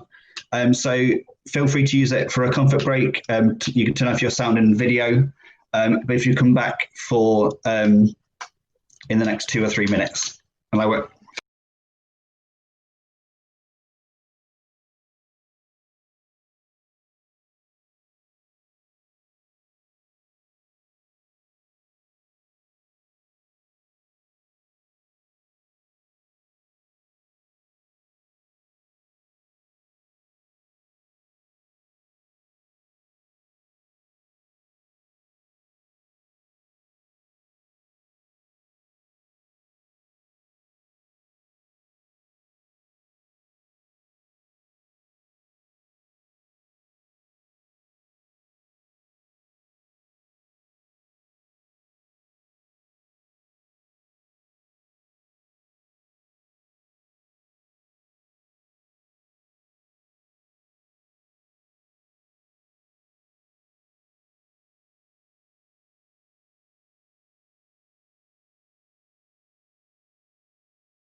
we're all back in our seats, so we can start the meeting again.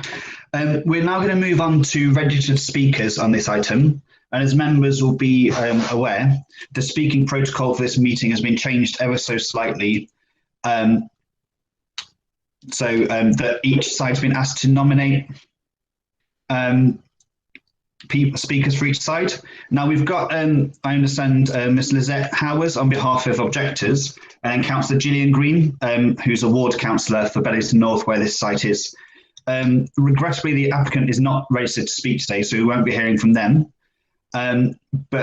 Before we start, I'd like to ask public speakers to ensure they don't have the YouTube link on at the same time, because there's a slight delay and it will cause feedback when you speak. So if you are on there, if you can either silence that or log off that window, that'd be very helpful. I'm going to start off, Ms. Howard, if you want to speak, you've got up to 4 minutes to provide your views, and I'll let you know when we run out of, when your 4 minutes runs out. If you just want to say hello and unmute yourself first. Thank you.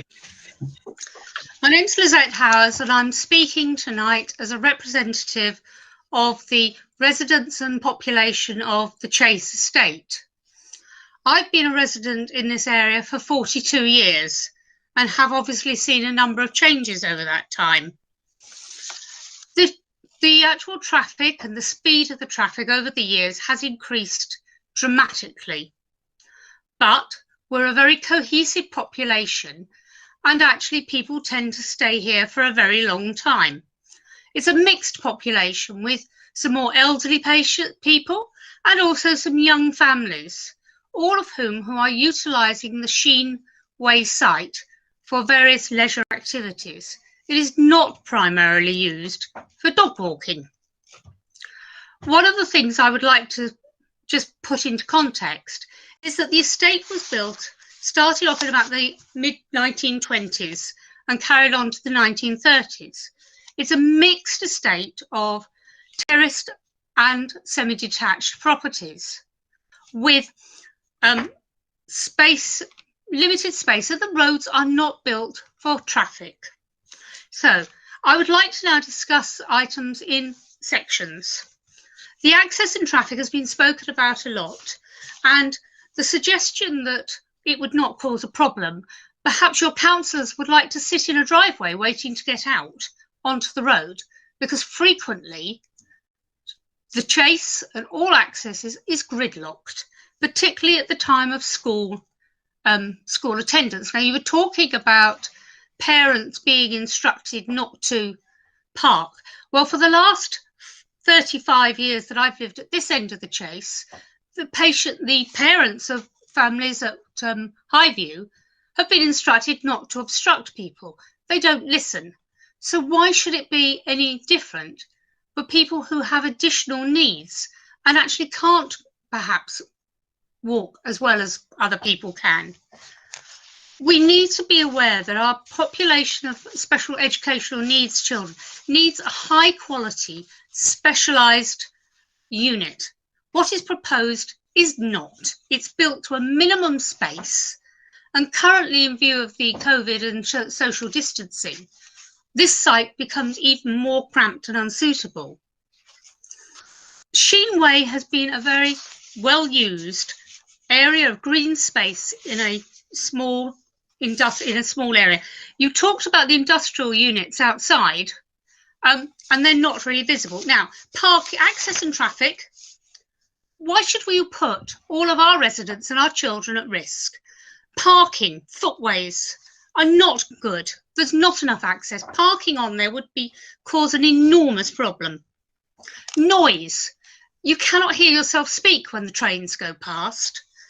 You've got environmental, the air quality, vehicle fumes, the effect on our trees and our wildlife. Sutton is supposed to be a green borough.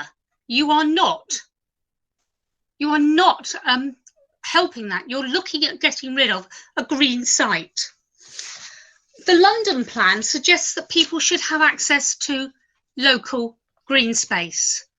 We in the population do not agree to this, but we do feel that there should be a very high quality special needs school, but this is not the place. It is not suitable and has more risks than it has benefits. Thank you. Perfect in timing wise. So thank you very much. What, if it's okay with you, we're going to ask if there are any councillors that have any follow-up questions to what you said. Is that okay? That's fine.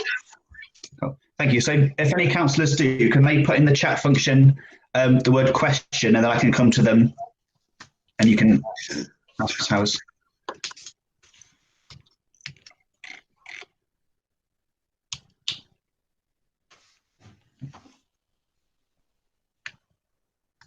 So I've got a question from Councillor Crowley, and then a question from Tony Shields. So I'll go with Councillor Crowley first.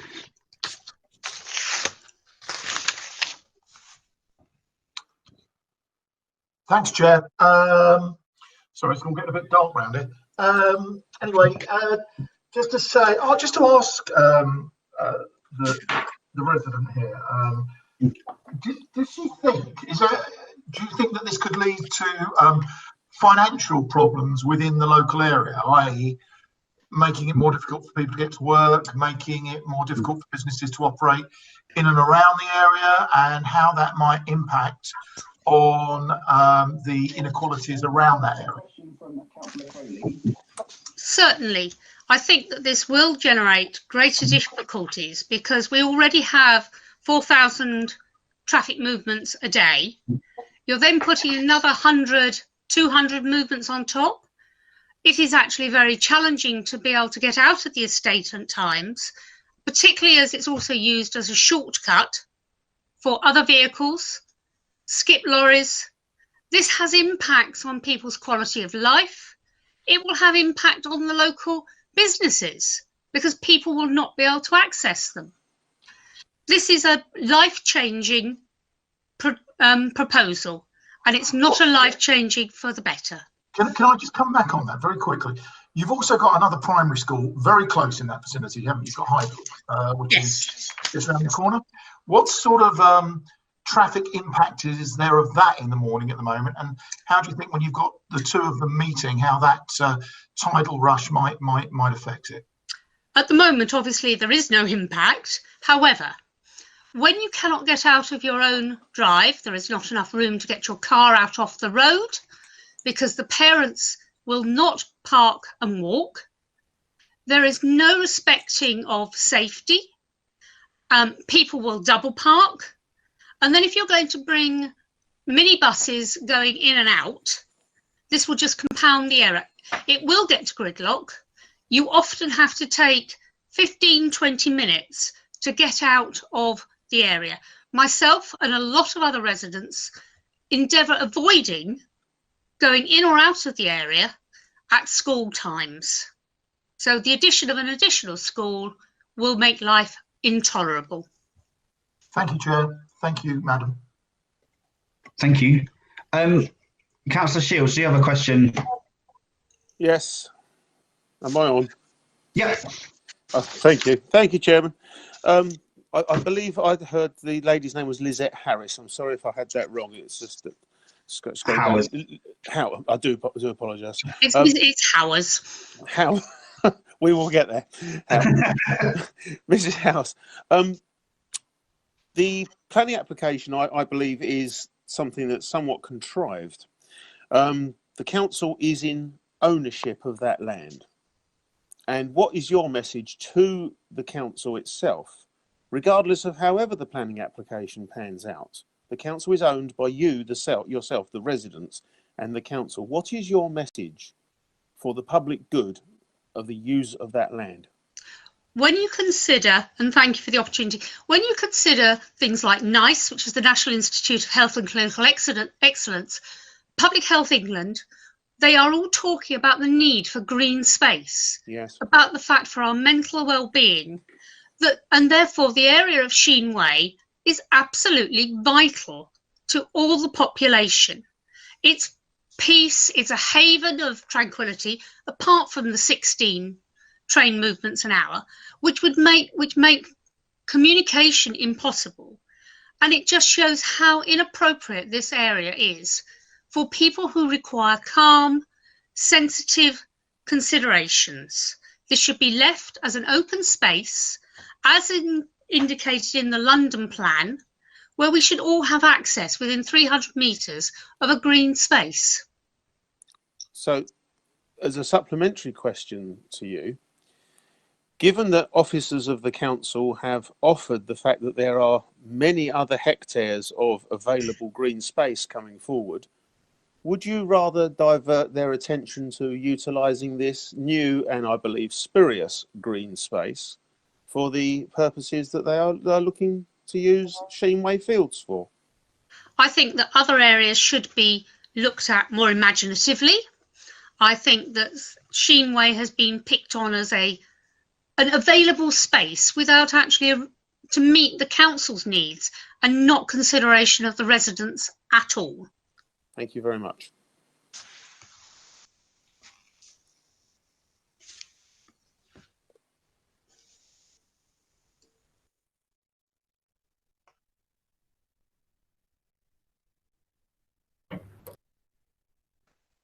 Drew, you're on mute. Sorry, I was on mute. I asked a great question, I promise. So I was going to ask about the use of the site as it's currently used, because I did a site visit at a time where I wasn't expected to be busy anyway. It was a Thursday afternoon. So I didn't really get a sense of how it's used by the community. Can you give like some examples of how it's used? Is that okay? Yes, last year we actually had a really good community picnic, which brought the population out to communicate and share. It's used by children to play football. It's used to play cricket.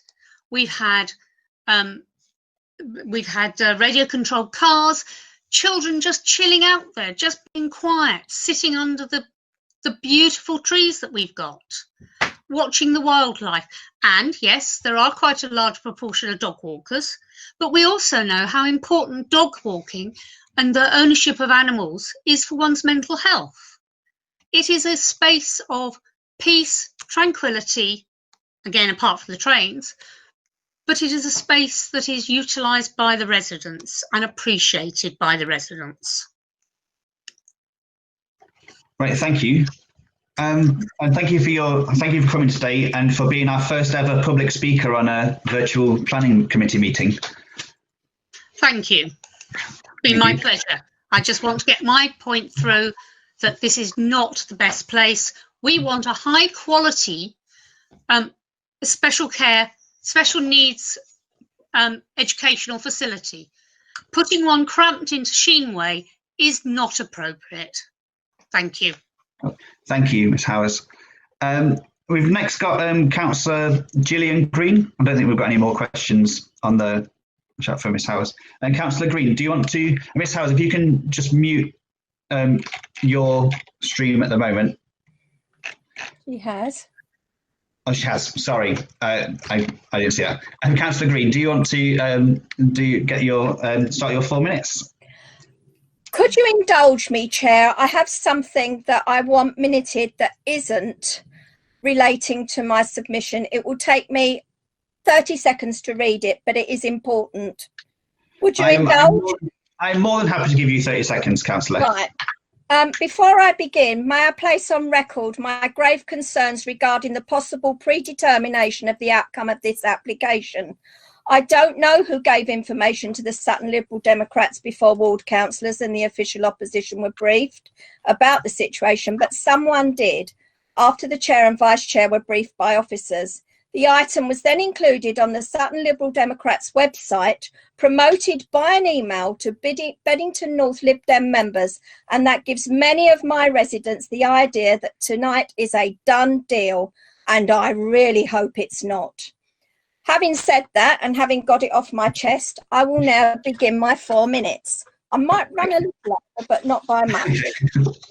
Loss of community open space has already been discussed, but Mr. Webber says that it was not originally a public space. Well, it was in the 20s and 30s because allotments were on there. But somebody stole the land, we don't know who. It was left with a covenant that it had to be for the residents of the Highview estate.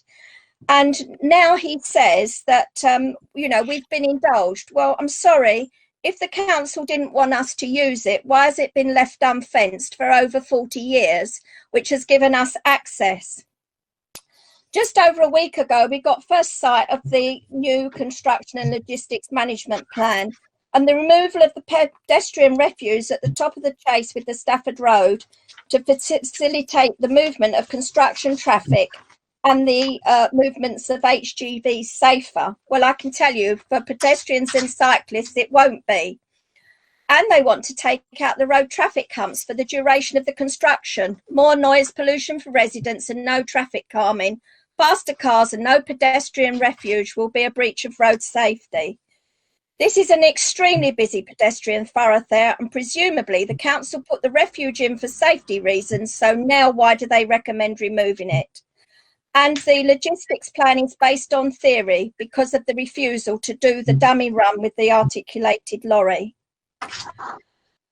And while the council felt unable to compel the applicant to do a proper run, they're quite happy with a plan to put single yellow lines from 7 to 5:30 Monday to Friday and double yellow lines active 24/7. This is huge concern to us because Keir state that other parking spaces can be found on surrounding roads. The air quality report done in February 2018 ticked a box for planning, but it told us nothing. It states the school would be well away from major roads. Strange that when pupils access the network from Stafford Road and Plough Lane. And Purley Way, one of the highest polluting roads in the area, is only 200 metres away as the crow flies. It also states that daily traffic movements in the roads will be low. Well, that's absolute rubbish. The environment strategy states that the biggest source of emissions is road transport. So having heard tonight how much traffic there is going to be engendered by the proposed school, 142 pupil journeys by vehicle in the morning and 168 in the afternoon. Add on to that, and these are Mr. De Castro's figures, 61 on each pattern for teachers, and that adds up to 430 vehicle trips a day. He reckons 88% of the pupil traffic and 61% of the staff will go via the chase onto Plough Lane, and that is 347 extra vehicles negotiating that junction, which the council admits is a black spot for accidents. We are concerned, and I am concerned about the pupils' welfare. As Ms. Howard says, those trains 16 an hour are extremely noisy, and the recreational space is small. The aerial pictures that Ms. Buxton put up show it to be quite a large space. Well, I can assure you it's not that big. And it is a floodplain, and a resident who worked with the Met Office supplied the science in an objection, but clearly more credibility is given to standard planning application, forgive the word, guff. The application documentation loaded on the planning portal, and this actually bears out the residents' concerns over a done deal, was actually, the highways report was actually put on the portal after Beddington North councillors were briefed with the recommendations that were put in front of you. So in conclusion, as a council, you have to decide whether to support this ridiculous recommendation. Ofsted rate Carew Manor as outstanding, but that is the teachers and pupils, not the building. And do you really want to vote to put them through some of the worst traffic in the borough, to sit next to a railway line with little outside recreation opportunity and with limited emergency access? How will this affect the safety and health and well-being of residents and existing children who attend Highview Primary? All from a council who felt it could not compel the applicant to properly test site access, but feels happy to compel residents to lose amenity, to lose their parking, and no doubt to lose their sense of community. Thank you, Chair. Thank you, Councillor Green. Only slightly over 4 minutes, so you did very well. Thank you. Do we have any questions for Councillor Green? If you put in the chat question, and I can come to you. Councillor Shields, first in there, if you want to raise your question. Let me unmute. Fantastic. What do residents think about the failure to provide a dummy run for these enormous vehicles that apparently will fit? I have it here, Councillor. Just give me 1 second because I have paper all over the place. But I can tell you they're not impressed. In fact, they're not impressed at all, especially as in December 2019, TP Bennett issued a letter in which they stated that a request for route testing is neither reasonable nor proportionate. Well, I hope the crane doesn't go through the house of somebody on the corner, because they will be in real trouble. Well, that kind of leads me on to my second question of you, really. We understood that the surveys say there is extra parking spaces available elsewhere. Could you, I mean, I don't live in the area. Could you tell me where these extra parking spaces that are apparently freely available are? Because I'm so glad you asked that question, because for a start off, Ms. Buxton is wrong. There will be a loss of 8 to 10 car parking spaces in Headley, and the 5 spaces that she's talking about are to compensate the houses, not the other residents that park in Headley Avenue. And also the surveys that they did, they had various people walking around counting cars at all times of the day and night. Their figures now are called into question because COVID-19 has meant that the whole world has now changed. In fact, there are many, many people on this estate who are working from home and tell me that this is likely to be the norm in the future, because office space will be deemed unnecessary. I did a survey on one day and I counted all the cars on the Chase at 9 o'clock in the morning. There were 110. Another resident counted all the cars on Godalming Avenue at a lunchtime when you would think people would be out and about. There were 80. There wasn't a pin to put between them. And the Highview Avenue is full of cars all day. And so is East Avenue and West Avenue, not so bad, but they're nearly all drop curbs. And the shops at the end of Godalming Avenue in Central Parade, they will suffer business loss because people with all this extra traffic won't use the shops. So this is such a nonsense, these parking nut figures. They are an absolute nonsense. And I think that residents deserve much better. I say this at council meetings time and time again. The residents of the London Borough of Sutton deserve better. And Beddington North already sees itself as second-class citizens. And this proposal does nothing to make them feel any different. Thank you, Councillor. Thank you, Councillor. Councillor Crowley, you had a question, and then Councillor Burke. Thank you, Chair. I was just wondering, I mean, one of the mitigating factors that we tend to have with school openings and school builds, and I know that very well because I've sat on 2 different school builds, both Barrow Hedges and the new Stanley Park, which is now the Oaks, is to put in different starburst times and arrival times for schools. Have highways indicated to you, Councillor Green, that there will be any changes to mitigate the starting and leaving times of this proposed new school? Not that I recall, but there is an awful lot that one has to read. I think Councillor Foster might know better than me. However, I will follow this up by saying that the single yellow lines are going to be 0700 sorry, let me start again. The school day begins at 0700 in the morning. And that presumably is when the teachers arrive. There is a breakfast club. Then all the pupils will arrive for school. And I can't see how they can stagger getting children of special educational need to come at different times. I've read a lot about this, and I've actually spoken to some SEN experts, and they tell me that routine is absolutely crucial for children with these problems. And they also say that when they come on their traffic journey to school, they have to be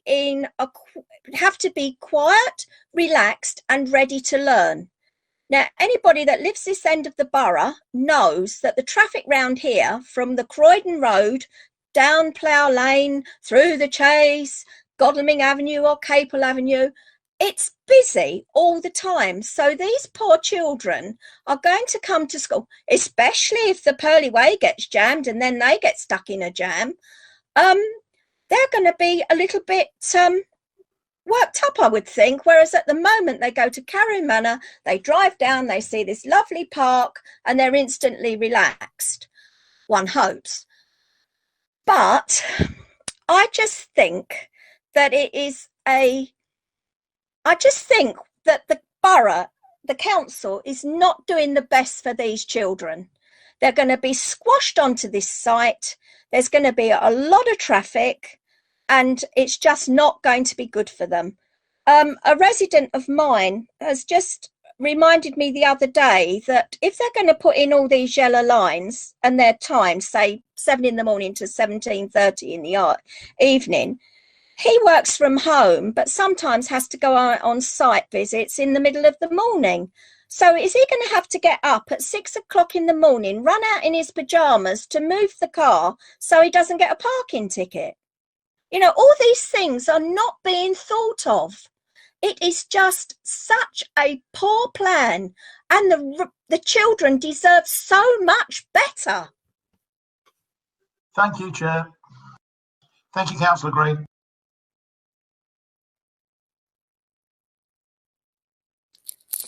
Councillor Heffernan, you're on mute. I think you're asking me to ask a question. Sorry, I said thank you to our 2 contributors, and then I said, Councillor Burke, do you have a question? Yeah, so it's not really for Councillor Green. It's to do with this swept path and the point we've had raised on several occasions now about why didn't we get a vehicle to go down there and check it out. I just want to know from officers if they can answer this. Do the council have powers to enforce this? I don't think they have, but I'd like to know. Okay, can we get an answer for that from, is it Ian, possibly? Yep. Thank you, Chair. Ian Price from Highways. We don't have any powers to insist that they carry out a route test. The information that is required to be submitted in a transport assessment is set out in documentation that covers what they need to include as information to be considered as a part of a planning application, and it refers to to how they assess on-street conditions. But there's no insistence that we can put in place about the route testing anything. And as I said earlier in the meeting, the industry standard is for us to be using swept path and computer aided sort of like drawings to plot vehicle turning manoeuvres. Okay, thank you. I've actually got a question about this, really, about traffic movements. We've got this, they've submitted a plan, we've said it's okay. If it turns out that you have a councillor.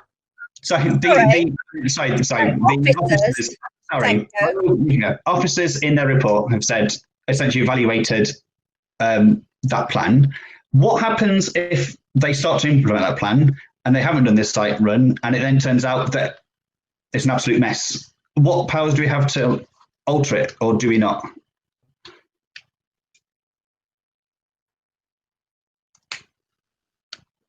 So Ian, do we, I mean, is this set in stone and then it all goes wrong and they say, well, this is what we agreed and that's what we're going to do? I mean, I think the material that's submitted would be a part of a consented round of materials. If it were proved to be incorrect in terms of it not working and it not the road not being able to facilitate the traffic, I think we'd have powers to stop them, and we'd probably need to look at having them submit a revised planning item around the construction logistics plan. But I think from a planning perspective, we might want to get an angle from Mr. Webber or Sarah. Chair, I can come in if you'd like on the back of that. It's my understanding from the conversations that library testing is not a normal requirement. And I have to sort of make this point because I don't think it's been said so far this evening. Clearly, this is a somewhat unique site and it presents particular challenges. Ordinarily, things like construction logistics plans are left to a condition of a planning application. Now, we do know that where outline construction logistic plans have gone to planning committee, we've subsequently had problems, and Councillor Shields would, I'm sure, testify to the issues we had in Sutton Court Road with the site there next to B&Q. It's really, this is one for members. I mean, you've got highways experts on behalf of the council, highways experts on behalf of the DFE, who are both saying that this construction logistics plan will work without a live route test, okay? The reason this application has been months and months and months under consideration is because officers on both sides, the highways officers for the council and the DFE's transport consultants were working hard to try and find a solution to the construction logistics plan.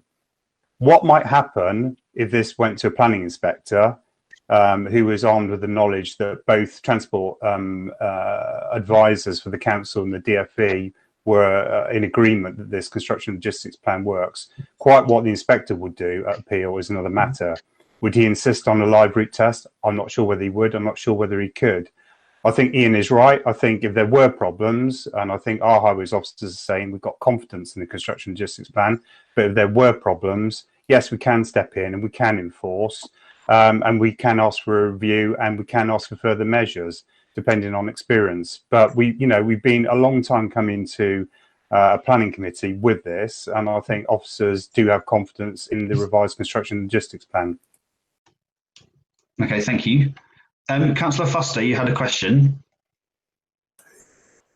Yes, I would just like to come back on this swept path. Not questioning Mr. Webber's experience of planning, but rather to just query the efficacy of the swept path.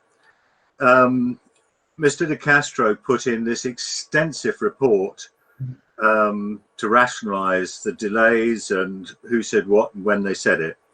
And it notes that on the 14th of January, there was a further meeting that was unsatisfactory with Robert West and talk about getting CAD files to undertake its own checks. Further meetings on the 28th of January. Now, if we look at the documentation that was put on the planning portal and the swept path analyses of those two lorries, those drawings were done and approved on the 9th of January. What on earth are we having further meetings on the 14th and the 28th if we're now saying they're great? They clearly weren't. They weren't adequate on the 14th or the 28th, even though they were drawn on the 9th. I think that it's the sufficient doubt in it, if you like. We keep on calling this a quasi-judicial system.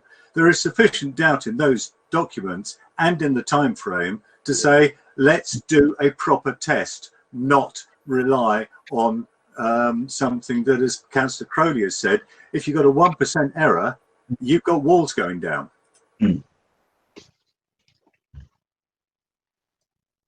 Yeah, thank you. I might take that as a comment and then move on to another question. And then if there's a particular question you want to ask for, if there's a particular response you're after, if you let us know. Councillor, who's next? Councillor Allen.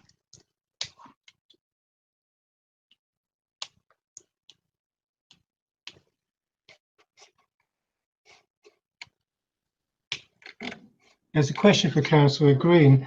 I'm looking at the letter which was sent by Helen Bailey to Morrison's back in June last year. She's looking for an alternative route, and she says that to save local residents from the risk that the construction traffic will be a danger on local roads, and further goes on to say access to the site is through narrow residential streets, which will present significant risk to local residents, especially children. Do you agree with that comment? Thank you for the question, Councillor. And yes, I do agree with the comment. I am of the opinion that this swept pathways analysis and auto tracking, they are computer generated, and computers can get it wrong. And I've got elderly residents living on the corners where these cranes are going to come in. Can you imagine the trauma if the bloody thing, excuse my language, goes through their wall? And Miss Bailey was absolutely correct. It's dangerous, and it's dangerous not just for adults but for children. There are many children that run along Godalming Avenue to go to Highview School. So you can imagine what is going to happen. There is going to be a God Almighty accident. And as for walking in the traffic, the construction traffic, I'll just throw this in so you are all aware, they will be going at walking pace. Therefore, the pollution level will go up, and the traffic on the Stafford Road and the Chase will back up because they are going at walking pace. So, yes, it is an absolute nonsense. And I will fight it all the way, even if I end up in the tower. Thank you. Thank you, Councillor Allen. If Helen Bailey had actually, yeah, I am on. If Helen Bailey had actually received that advice from her own highways people, it does seem very strange now that they're now recommending this route. And our residents are saying, as far as they were concerned, that statement was game over. Correct. Thank you, Councillor. And is there? I'm just going to check the chat to see if there are any other questions for Councillor Green. Councillor Whitehead. Yes, I've actually got a question for officers based on what Councillor Green said. She said that the impact of COVID-19 was that there would be more parked cars, and she mentioned doing her own survey. I wonder if officers could give their views on the likelihood of there being more parked cars because more people are working from home. And it's probably difficult to predict whether this is likely to be in just the short term or longer term, and what impact that would have on school traffic. Chair, if I can come in on this, and I'll ask my highways colleagues to elaborate, because I know there's a reference in the report to the parking beat surveys that are undertaken, which are valid for a certain period of time. But in the report, it does acknowledge the impact of COVID-19 and the fact that a lot more people are working from home. There's a lot more cars parked up on street. And that does recognise that there's probably going to be a need, depending on the outcome of the appeal, for a further parking survey. And obviously this is a point that will be made at the inquiry by the council officers, regardless of the decision this evening. It's difficult as well. I think we have to recognise that you're being asked to come to a conclusion on this application as to what you would have done if there hadn't been an appeal. And we have to consider this application on the basis of the current national planning policy and guidance, which is applicable at this time. There is no new national planning policy and guidance which is coming out, nor that we're aware of any that's coming out, that really can be a material consideration in your minds as to whether or not we have to take account of COVID-19 across the other aspects that this application throws up. So I absolutely get the points that are being made. Of course, because of the unprecedented nature of what we're all living through at the moment, nobody can really predict how long this will go on for. Indeed, you know, there is a question mark as well in terms of when this project would actually commence if it went through appeal and it was allowed on appeal, for example. So yeah, we have made some acknowledgement of that, Councillor Whitehead, in terms of the report referring to the parking beat surveys. But I think that's probably as far as we could take it in terms of the matters that you can have regard to in the consideration of the matters before you this evening. Because as I said, we have to consider it in accordance with the current planning policy and guidance which is applicable at this moment in time.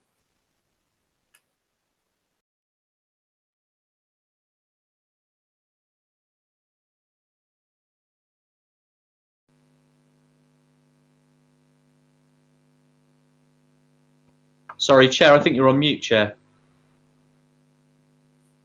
I keep doing this so that I don't get, I don't take over people's feed. And the question was, I mean, Councillor Foster's put a question in the chat. Councillor Foster, can you say that out loud so that it becomes part of the YouTube feed so that people can actually hear the question, because they won't be able to see the chat function? And then okay.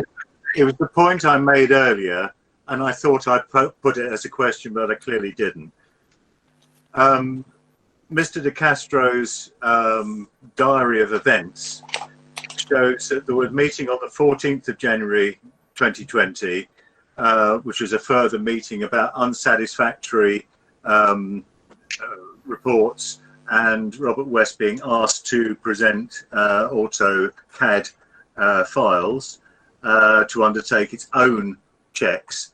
There was another meeting on the 28th of January with info leading to the local, the Highways Authority feeling that it could not support the application. But the drawings that were available at that time were done on the 9th of January.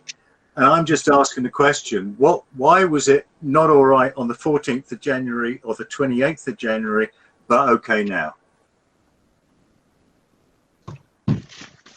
Okay, thank you. Can a relevant officer respond to that? So it's about the changes in the opinion between the dates.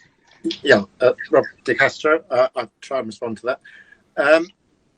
Throughout this whole process, we've had a number of iterations of these swept path drawings. Actually, just checking back through the emails, I believe the drawings that we discussed at the meeting on the 14th of January were I think they were dated the 8th and received by us late on the 10th, and I believe there was then a slightly amended version that was provided even later on a memory stick, so we didn't have an email for that particular one.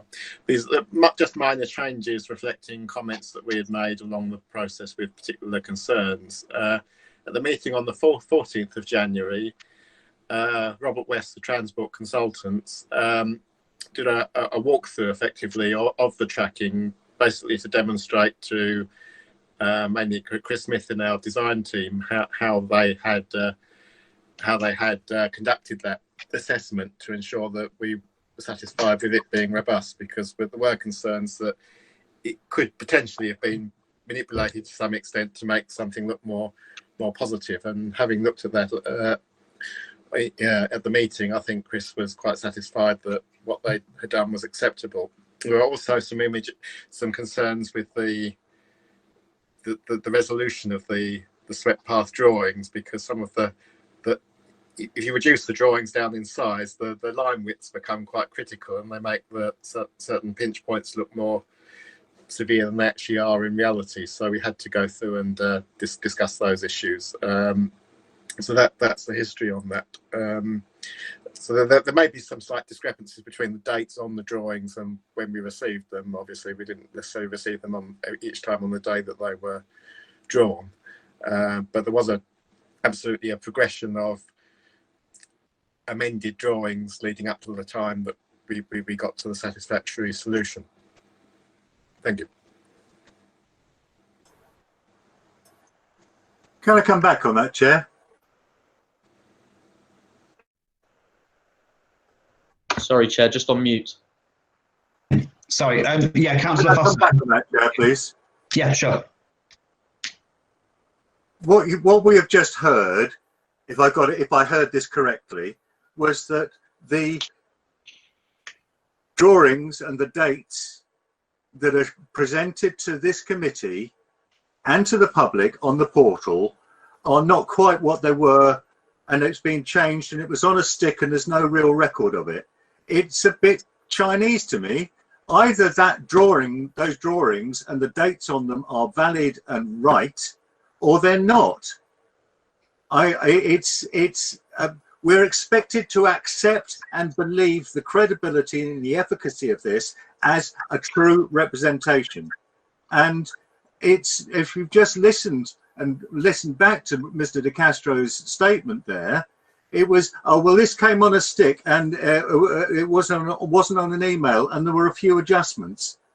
I'm sorry, we've been presented with something as a fait accompli that was drawn on the 8th and 9th of January, those two drawings, and now we're being told, well, no, they weren't. But in any case, on the 28th, the Highways Authority still felt they could not support the application. We're talking in a nonsense. Can I, sorry, De Castro, again, just to clarify, that the drawings that are dated on the 8th and 9th of January are the drawings that we eventually accepted. The discussions and the meetings that we had subsequently were to clarify aspects of those drawings to ensure that we were satisfied with the way that the assessments are being conducted. But the drawings themselves are valid. We haven't received any subsequent drawings to those ones that you have seen submitted on the 8th and 9th of January, and our comments are based on those drawings, but subject to further clarification by Robert West after they were produced. Okay, thank you. Councillor Crowley, you had a question about one of the measurements.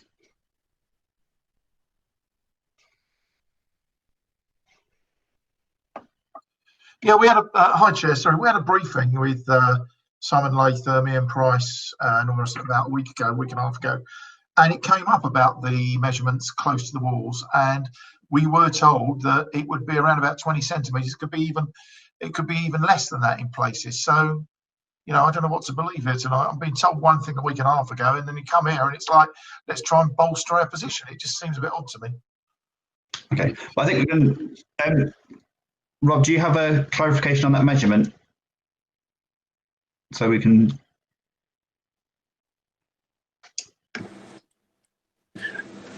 Sorry, I didn't quite get that question.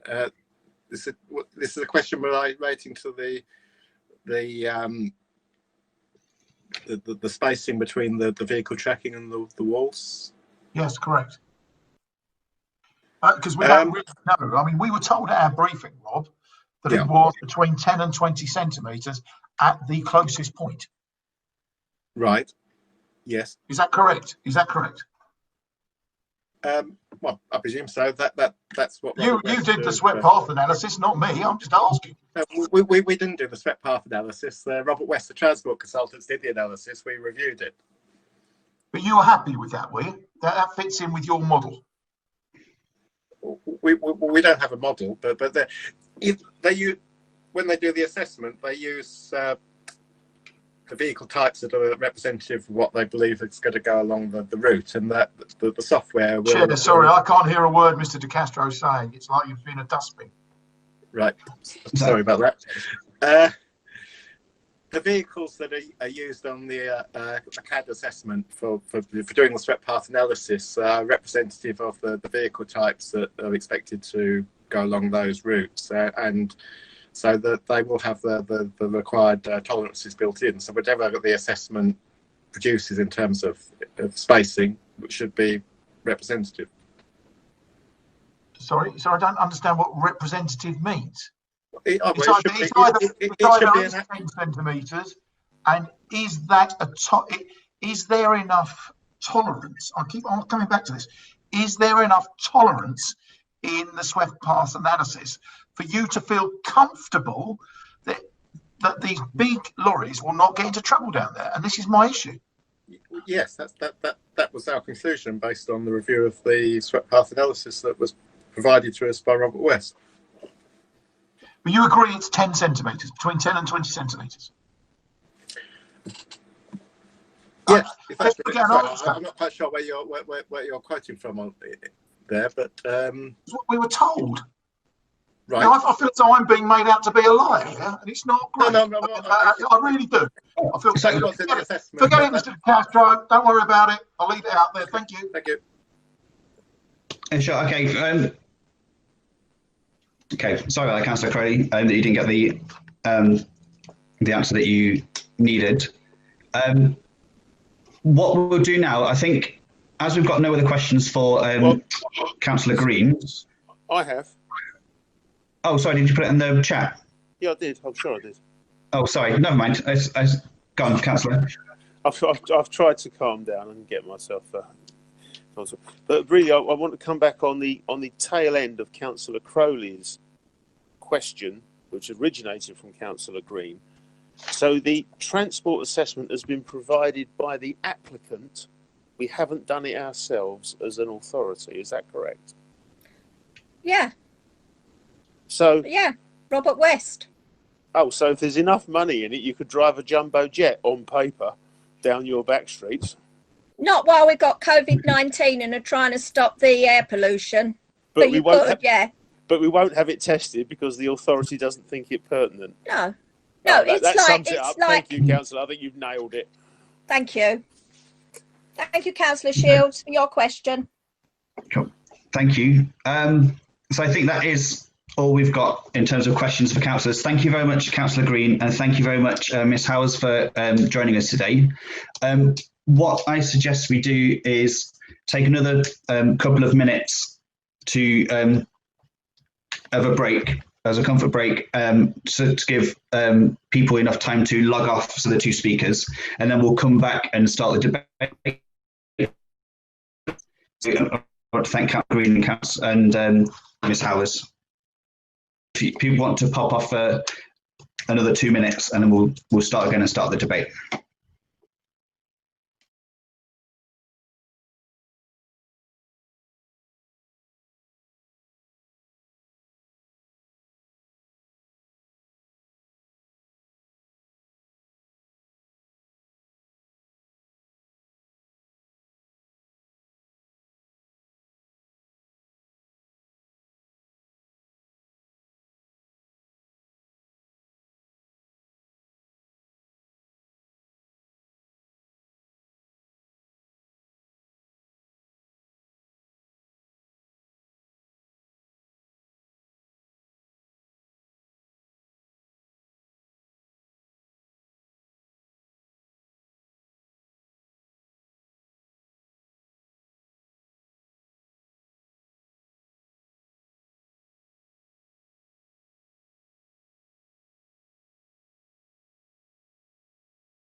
Thank you very much. So far, we've had our speakers. Now we're going to move into the debate portion of the meeting. Councillor Shields, if you can, at the moment that's the live stream, so if we can move. So Councillor Crowley, we've got, we'll see how long this debate lasts, but we don't have to cut off at 10:30. There we are. But what I'm going to ask is if people wish to take part in the debate, can they write in the chat debate?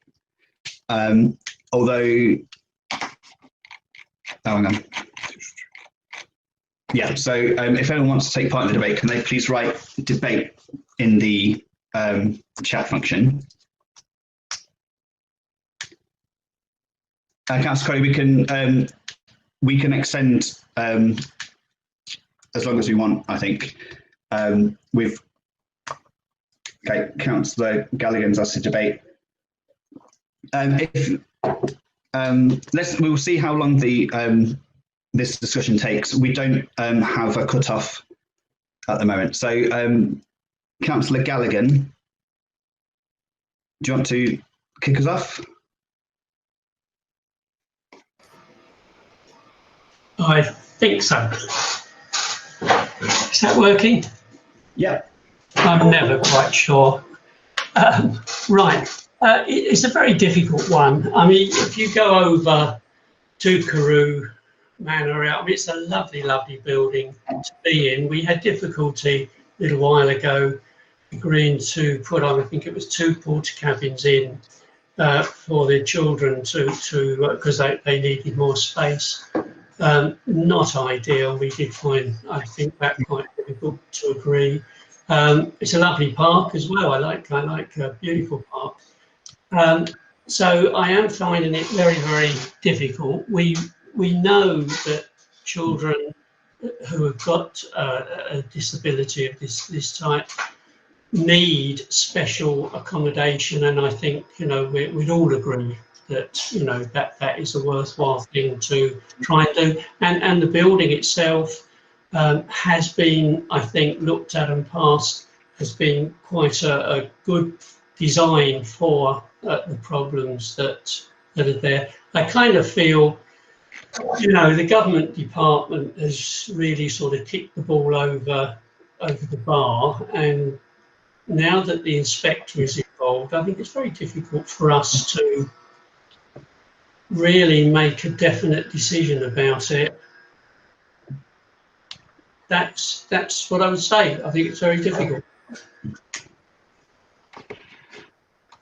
Okay, thank you, Councillor Gallagher. And one thing I will say is we do need to make a decision tonight. We hopefully, as we move through the debate, you'll be able to make a decision one way or the other. Councillor Foster, you're next in line. Thank you, Chair. From the first meeting about Sheen Way on the 19th of July 2018, when Councillor Green and I were briefed as new councillors on the plans for the school of Sheen Way, I've been asking questions and I've rarely got a straight answer. I've already questioned the site allocation. That the site is on the local plan is beyond question. How it got there, how its suitability was judged, well, as you've heard tonight, it's still in question. But let me tell you what's making up my mind. Is it the fact that someone from the ruling group decided to play politics with the situation and announce this debacle to the world even before local ward councillors? No, it was wrong. And that officers of the council refused to address the issue perhaps says more about the matter than I ever could hope to. Is it the rather late issue of documentation onto the planning portal and the fact that all important report from highways was actually posted after our briefing and many hours after the report that's in front of us tonight? No.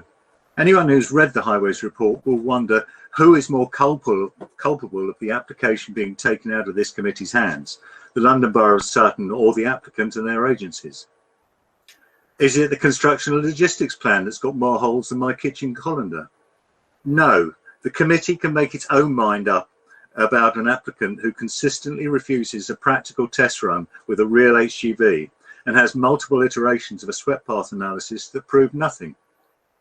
None of these matter really, because it's not a matter of a 60-week build or administrative incompetence. This is a lifetime decision because it is about a school and the community that surrounds it.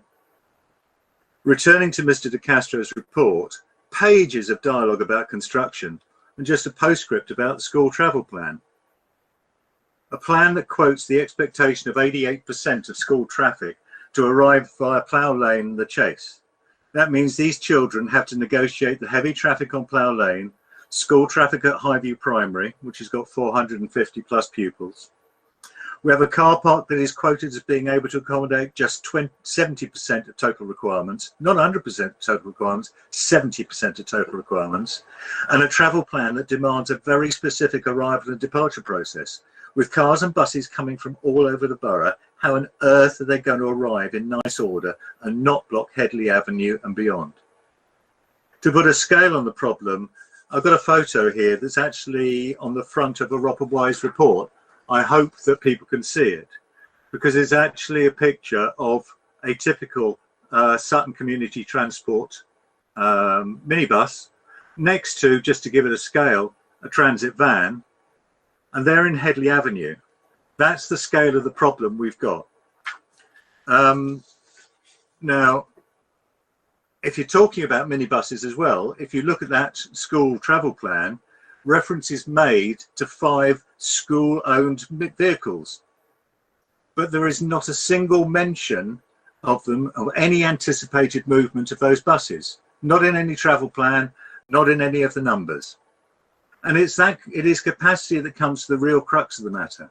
How many of this committee will recall, and funnily enough, having listened to Vincent Gallagher just now, he remembers the first reference to this application was when Carew Manor made an application in 2018 for additional temporary building to house a classroom. The observant among you will know that application DM 2020 00303 is up soon for another temporary building at Carew Manor to contain 2 new classrooms. Because SEN need is growing. The government statistics now show that in 2019, SE numbers grew for the 3rd successive year to 14.9% of the total pupil population. For Sutton, those numbers are 13% of the pupil population, or 5,270 SEN pupils. Right now, Carew Manor have the space to flex numbers. It's the space for buses, for cars. Sheen Way has been designed to capacity. It absorbs the entire designated space. And think about it. If they had 2 extra classes, say 10 pupils each, for transport, that's another 3 busfuls, according to the travel plan, and no place for flex in the building. Ambitious for Sutton is not measured by producing a school fit for yesterday, but one fit for tomorrow. And I'll give you a quote, not from me, it's a text of an email from the then MP Tom Brake to a local resident, and I'll read it verbatim. I do not believe that the DFE have done enough to listen to local residents. I object to the plans because the vehicle access issues and congestion. The only circumstance is with which I support them is if access was provided via Morrison's. Rather than reducing the impact on local roads, the location of the main access point via Headley Avenue will just result in a huge amount of traffic being diverted through a number of small, narrow and congested roads. The impact on local residents would be completely unacceptable and detrimental to the quality of life. They would have 145 predicted daily traffic movements passing right in front of their properties, not to mention delivery vans and refuse lorries, bringing unacceptable noise and air pollution, whilst their own vehicles' access will be limited. That's why I have submitted an objection to this application and would encourage affected residents to do the same. The impact of this on residents and on their quality of life and the quality of life of the pupils is catastrophic. The site has appalling access. It is hemmed in by houses and a railway line and right on the outer edge of Sutton. For the SEN needs of the borough, it's inadequate, and I recommend to the committee refusal of this application. That's me. Thank you. That's great. Thank you, Councillor Foster. I'm going to move on to the next person who's asked to speak. Just going to, if I miss, I think the next one is Councillor Whitehead. Yes, Sheen Way has been discussed for a very long time as the potential site for a school, whether it's a primary school or SEN school. As you heard today, it goes back to 2012, and there were 3 separate site searches to find a suitable site. We know that Carew Manor, which is Grade 1 listed, is not really suitable in this day and age for an SEN school, and that's why they've been looking for another site since they merged with Orchard Hill. I notice in the report that specific references made to educational needs being priority over other issues, and I'd like clarification on that from officers as to how much we should take that into consideration. It does make that specific case. I think it's unfortunate that proper logistics discussions were curtailed essentially by the Department of Education before we could go forward with this. And so we're stuck with a public inquiry. But I would like, before we go further with this debate, some clarification from Andy about educational needs being priority over other issues, whether that is the case. Okay, thank you. I think we can move to Andy to just cover those 2 points. Okay, Chair. I just want to deal with Councillor Whitehead's last point. I don't think it's fair to say that discussions with the DfE were curtailed. I just think that events overtook those discussions and their need to safeguard their position by putting an appeal against non-determination. And that was, of course, linked to the COVID-19 pandemic and the concerns by the DfE that the council was not in a position at the particular moment in time to be able to schedule a meeting. In relation to the educational need, that comes down to the planning balance, really.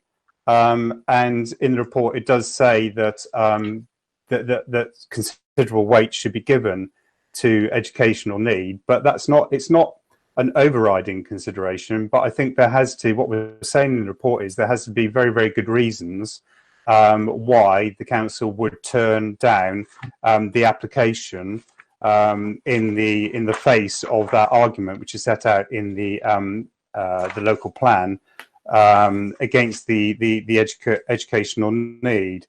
So I think that's I think something I think members should bear in mind when we're coming to the debate part of the evening. We're coming to weigh up all the evidence. Yes, educational need is important. Yes, this site is allocated for a school. There are some issues with the site, which of course have been touched on this evening. It's officers' view that we think in the planning balance that those issues of harm have been addressed by the mitigation both within the Red Line site and importantly, the construction logistics plan, which I know there's been some debate about that as to whether or not members believe that is credible or not, and members can make their own minds about that. But I just want to make clear that it's not an overriding consideration, but there is a reference to giving that considerable weight and having to have very good reasons why you would make a decision against that educational need. Thank you, Andy. So the next, I think, Councillor Whitehead, can I just double check your contribution was finished, or did you have anything else to say? No, that's it. Okay, thank you, Councillor. The next person on my list is Councillor Shields. Hello. Hello. Right. There's been a lot of wriggling around, a lot of political wriggling. Can you tell me, Chairman, has the council entered into an agreement with the Department for Education to surrender the site subject to planning permission? I don't know. I don't know if that's a relevant concern for the decision tonight. It is entirely relevant because it shows bias on behalf of the planning authority. This is a piece of land that you have identified as an authority. that you was identified as an authority to bring a planning application, Right, and now there is political wriggling about the whole thing.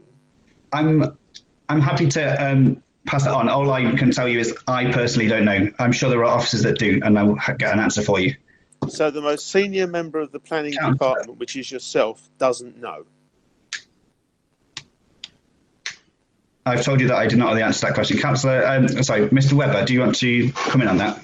Yeah, thank you, Chair. I mentioned in the introduction earlier on this evening the Strategy and Resources Committee report from July 2017, and that's when there's an agreement to enter into a long lease of land. That's the council exercising its function as the landowner of the site, quite separate, and we talked about this at Planning Committee a number of times, Councillor Shields, quite separate from the functions of the local planning authority, which sits separately.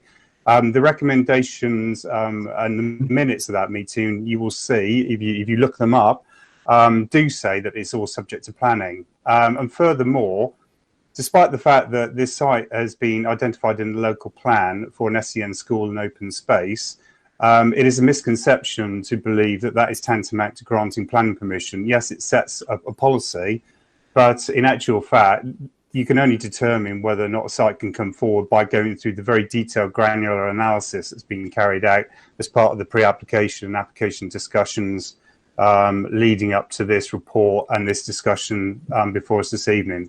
So I don't think there's any question about veteran discretion. That's something I know that has been brought up time and time again where the council has an interest in the site. It's all properly documented. I refer you back to Strategy and Resources Committee report in July 2017. Well, I'm afraid I must take issue, Mr. Webber, because this is the second planning application for a school. The other one was turned down, which is at Rose Hill, was turned down by the authority, the same authority that actually made the land available to the Department for Education, but unfortunately didn't work out the fact that it was very close to the leader of the council's house and somehow was turned down at a planning application. Councillor Shields, now, we're here to... are we not going to be consistent? Is it okay to destroy the lives of residents that are backing onto this and in the surrounding area, but not okay for a school application that happens to be very close to the leader of the council's house? Councillor Shields, I'll just come straight back in on that. We've been entirely consistent as a local planning authority in how we've assessed the application for Rose Hill, which I thought might be brought up tonight, and the application for Sheen Way. Essential to our decision to recommend refusal for the Rose Hill site, as you know, was the independent advice and design review panel, who are not content with the design, either school internally or externally, in stark contrast to what the DFE's team and architects have put together on this site, which the design review panel, we have the chair with us this evening, if you need to ask any questions of Dr. Gillian Horn, were very complimentary about the way that this scheme had come forward in terms of the design within the site. So I think I'm quite happy to say I'm very confident in the way that we've approached the assessment of this application and the application at Rose Hill. We are, after all, considering the planning merits of this application tonight. I don't think we need, through debate, to be influenced by what happened at Rose Hill. But as you've asked the question, I would say categorically we've approached this entirely consistently between the two applications. Just thank you for confirming in a roundabout sort of way that this planning application can be stopped immediately by this council by stopping the actual use of the land being used for a school. Well, I don't know who actually said that, but that's what you said between the lines. I said you have a decision to make on the planning application, but you're putting words into my mouth that I didn't actually say, Councillor Shields. I'm sure residents listening, and I'm looking at the YouTube channel, there's 126 residents, would really like a full council meeting about the disposal of their precious park. That's a question not for the planning committee. We're here to measure up the merits of this application and make a choice of which way we're going to go. I'll leave it there. I'm going to move on to Councillor Burke.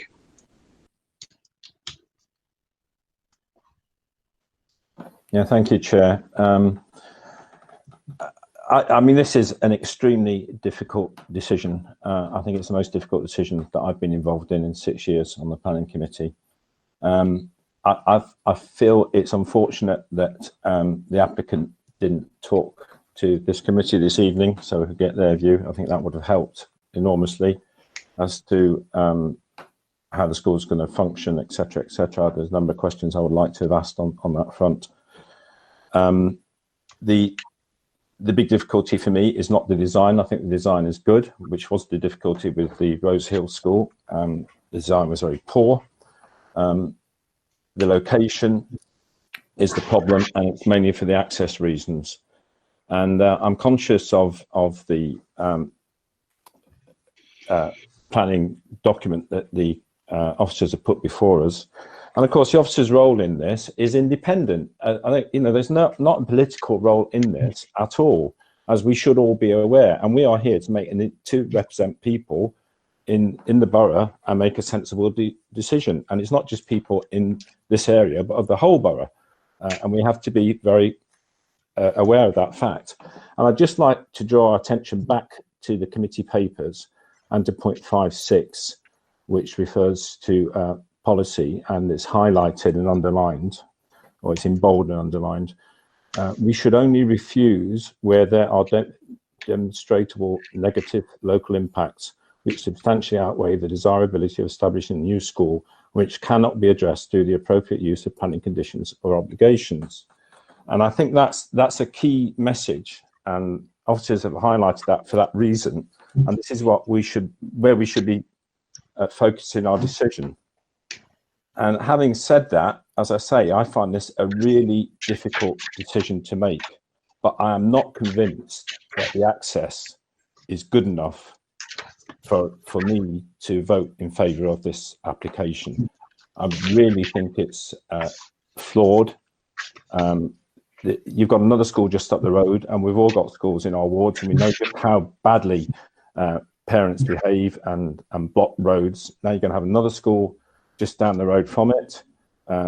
It's going to cause problems to the local area, and I really think, on balance, because of this poor access, and it's not just during the construction, but the actual use of the school, I don't think I can vote in favour of it. Thank you, Chair. Okay, thank you, Councillor. Councillor Clare, if you want to make any comments. Hello, can you hear me now? Yeah. Okay, I downloaded the app. I'm glad that it's working. Thank you, Chair, and thank you to people that have spoken. So as the newest member of the committee, I've really done an awful lot of reading about this, more than I think I've done about any other kind of committee issue that we've discussed so far, because it's clearly something that is very important to the local people. And like Councillor Shields said, there's over 100 people watching on YouTube. I imagine a lot of those people will be local residents in the area, and some of them might even be parents concerned about it too. And I'm concerned that some of the debate we've heard so far is focused on issues that are not material in a planning sense. And having read through the documents that were sent through the council, reading through the various papers, and reading through the various letters that have been sent in by members of the public as well, and even representations by councillors on all sides, there's clearly a lot of very strong feelings there. And I think the two key material planning concerns we hear raised over and over again are, one, the reasons of access and transport, and secondly, the loss of amenity and privacy. And both of those are very relevant. I think trying to present this as some kind of grand, wicked political conspiracy is not helpful, and some of the concerned people listening at home, I think, deserve a higher level of debate than that. At the same time, it is also a material planning concern that people have the right access to education. And I was really struck by written on page 20 of our agenda pack that was sent out in summary, point 5. It talks about how there has been an ongoing search for alternative sites since 2012, and yet this is the most realistic site that has been able to be found. And that is a view, I believe, that was corroborated as well, not just by the council. So for me, I really genuinely feel, frustratingly, after hearing all the evidence today, like I'm still kind of finding it hard to make my mind up on this, because I think there are very strong points both ways. My ward in Sutton Central shares a border with Councillor Burke's. I know some of the schools that he's talking about, and looking through some of the maps here, it's been hard not to think about some of the schools in the central Sutton area where they are kind of mixed in very close with residential housing. It can cause some problems, but at the same time, it's not an adequate solution to just say, let's not have schools, or let's find somewhere else. And I think hearing the council both being accused of taking too long and being indecisive and not being able to make its mind up, and also of trying to push some sneaky agenda to get this school built at all costs, is a little bit silly. So I'm happy to have my mind made up over the rest of the debate, but right now it's tough for me to say which way I'll go. So if you've got some more evidence to give or some interesting points to make, please do make my mind up. Thank you. Thank you. We do have a few more speakers who may flip you one way or another. I'm going to go to Councillor Haldane and then Councillor Allen. So Councillor Haldane, if you want to come in now.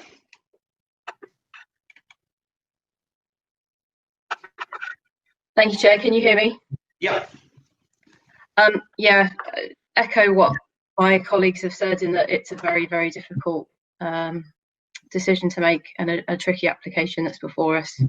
My understanding is that it's taken such a long time to get here because officers were working with the DFE to try and get it right, but it is a very tricky site, and the access is the problem.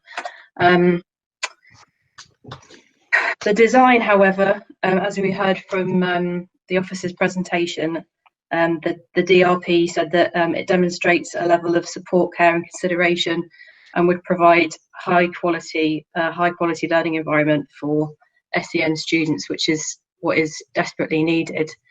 We have to make the decision based on material planning considerations, and you know, it has been very difficult. I know that the officers have worked very hard on this. I trust our planning officers and I have faith in the planning department.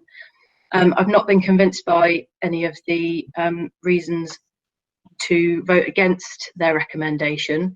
I think they're all valid, but I feel for the people that live nearby and that will have their lives disrupted during the construction phase and potentially after. That we would need to refuse this based on planning grounds, and I'm not convinced of those planning grounds to vote against, and because of that I'm minded to agree with the officer's recommendation at this stage. Thank you, Chair. Okay, thank you, Councillor. Councillor Allen. Yes, thank you. Just before I go on to the main points here, I do tend to agree with Councillor Shields as regards to the Rose Hill site. I do feel that the Department of Education obviously knows more about the design of schools than Sutton Council's planning department, which has probably only been involved in 3 or 4 in the last 5 years. So I do think this is more political decision was Rose Hill rather than a planning one. But going on to tonight's debate, Councillor Foster actually touched on a very good point in that Carew Manor has put in another application for additional classrooms. If we build this school on this site, there isn't any room for it to expand in the future. It's not future-proofed. The only thing they can do is actually expand onto the last little bit of open land which is available. So that's one point. The other is the actual poor transport for this site. That is material. And then we have the traffic movements, which again the leader of the council's chief executive officer has actually highlighted as being dangerous. So there's a number of reasons here why we should be rejecting this, and I will certainly be opposing the recommendation. Thank you. Thank you, Councillor Allen. Councillor Crowley is on my list as well to debate, and then after Councillor Crowley, we're going to go back to Councillor Foster, who wants to come back on one of the issues that have been raised in another person's presentation. So, Councillor Crowley. Yeah, interesting debate, really. I know, okay, there's a bit of political knockabout in there and all the rest of it, but I strongly have to refute the issue about site allocations. And one of the issues in the report before us is point number 5 of the original bullet points, which is I take issue with the better options. There were no better options than this. There were options, and a decision was taken to leave some of those options out of the local plan, whether we like it or not. Now, there are some members of this committee who were on that task and finish group. I know there were, and we decided to leave Hackbridge out. There was a piece of land at Hackbridge. There was a long debate about it.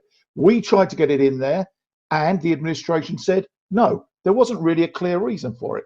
Got no idea still to this day why that piece of land was left out. Anyway, it was. So I'd like to put that one to bed. I'd also like to come back to the fact that I think one of the reasons, whether I like it or not, that the DFE have decided to act the way they have is because trust has totally broken down between the DFE and the council in respect of the amount of times with the Rose Hill School that we have completely kicked them back. And every time we said we're going to do something, we've then gone against it, or we've changed our minds at the last minute. And the DFE are very concerned here, I presume, and I don't know, but I presume they are. When they look at our track record, they go, why should we believe anything we're being told by this planning department or by this council? So they don't trust us. So that's part of the background. But coming back to planning terms, and on planning terms only, if this was a primary school, I would actually say, well, actually, maybe it's got a bit more merit. And the reason I'd say that is because you can put in walking to school plans, school travel plans, but with the SEN school, you can't. It's 100% of the pupils are coming to school by car. 100%. There is no, well, yeah, it's been said by all parties here, it's 100%. And that's just the nature of the beast that we're dealing with in relation to the natures of those schools, unfortunately. So we have to realise that we'd have to live with that. Therefore, I would suggest, if we're going to turn this down, and I think that what Mr. Webber has said in this whole debate is that the decision was finally balanced. And I, you know, if Andy wants to come back in on this, I'd let him. But I think the decision was finally balanced. And I think that that was probably one of the reasons it took so long to get to the point we have got to. And I would like to think that we could actually turn this down on the transport issues, because we've also got the letter, as we know, has been brought up already, that the chief executive tried to get access through Morrison, saying that whatever happened, and remember, this is the chief executive of this council going to Morrison's, going to Croydon Council as well, plus the previous MP going to them as well, asking them, please, please, please, can we have access through there, because it's too dangerous to come through the Chase estate. No. So that was kicked back. So on that basis alone, I think we can go to, we can turn it down on transport. I think we can turn it down on a loss of amenity space, although I do accept the argument slightly that it is a school playing field. And over the years, over successive governments, we've seen many a school playing field disappear for both schooling, housing, whatever else. So I think that, you know, us now turning around and saying, oh, it's not, I mean, yeah, I don't think that's as strong, but I do think we can turn around and say the amenity space has gone. And I do think that I think air quality as well is a big thing now through COVID, that we realise that we want better air quality. And I think transport, this comes back to transport, transport issues will add to bad air quality. And not only that, I do think listening tonight to the swept path analysis that has been put in by the applicant, that we haven't even really properly checked. And that's why I've been on about it all night, especially with Mr. De Castro, and at the beginning as well, about whether we've done our own homework on this to ensure that the measurements we've been given actually do stand up. And Mr. Price said at the beginning, when I asked him this, he said we can get a fire engine down there. Well, fair enough, but we can't get a double articulated truck down there, especially with only 10 or 20 centimetres give on 2 or 3 spots down that road. And if we're out by anything, we're in serious trouble and people's walls are going to come down. Now, we might replace them. We self-insure. Great, that might work. But really, are we really? Surely we can go to the inspector with those arguments and say to him, listen, this just doesn't work here. And then maybe reassess the land next to Hackbridge or the land opposite Wilson's, which could have gone into the local plan. Just because it's not in the local plan doesn't mean we can't use that land. It is there, and it is there, and we could use it. Unless, of course, that land is there for another reason. And I don't know what that land being there for another reason, I don't know what that reason might be. So I am minded to turn it down if we can come up with something we can put to the inspector along the lines of a very restricted site with bad transport access. The fact that, you know, Carew Manor's a lovely school, but they've got to move out of it. I'm sorry, that is not necessarily irrelevant to what we're looking at right here, right now on this site.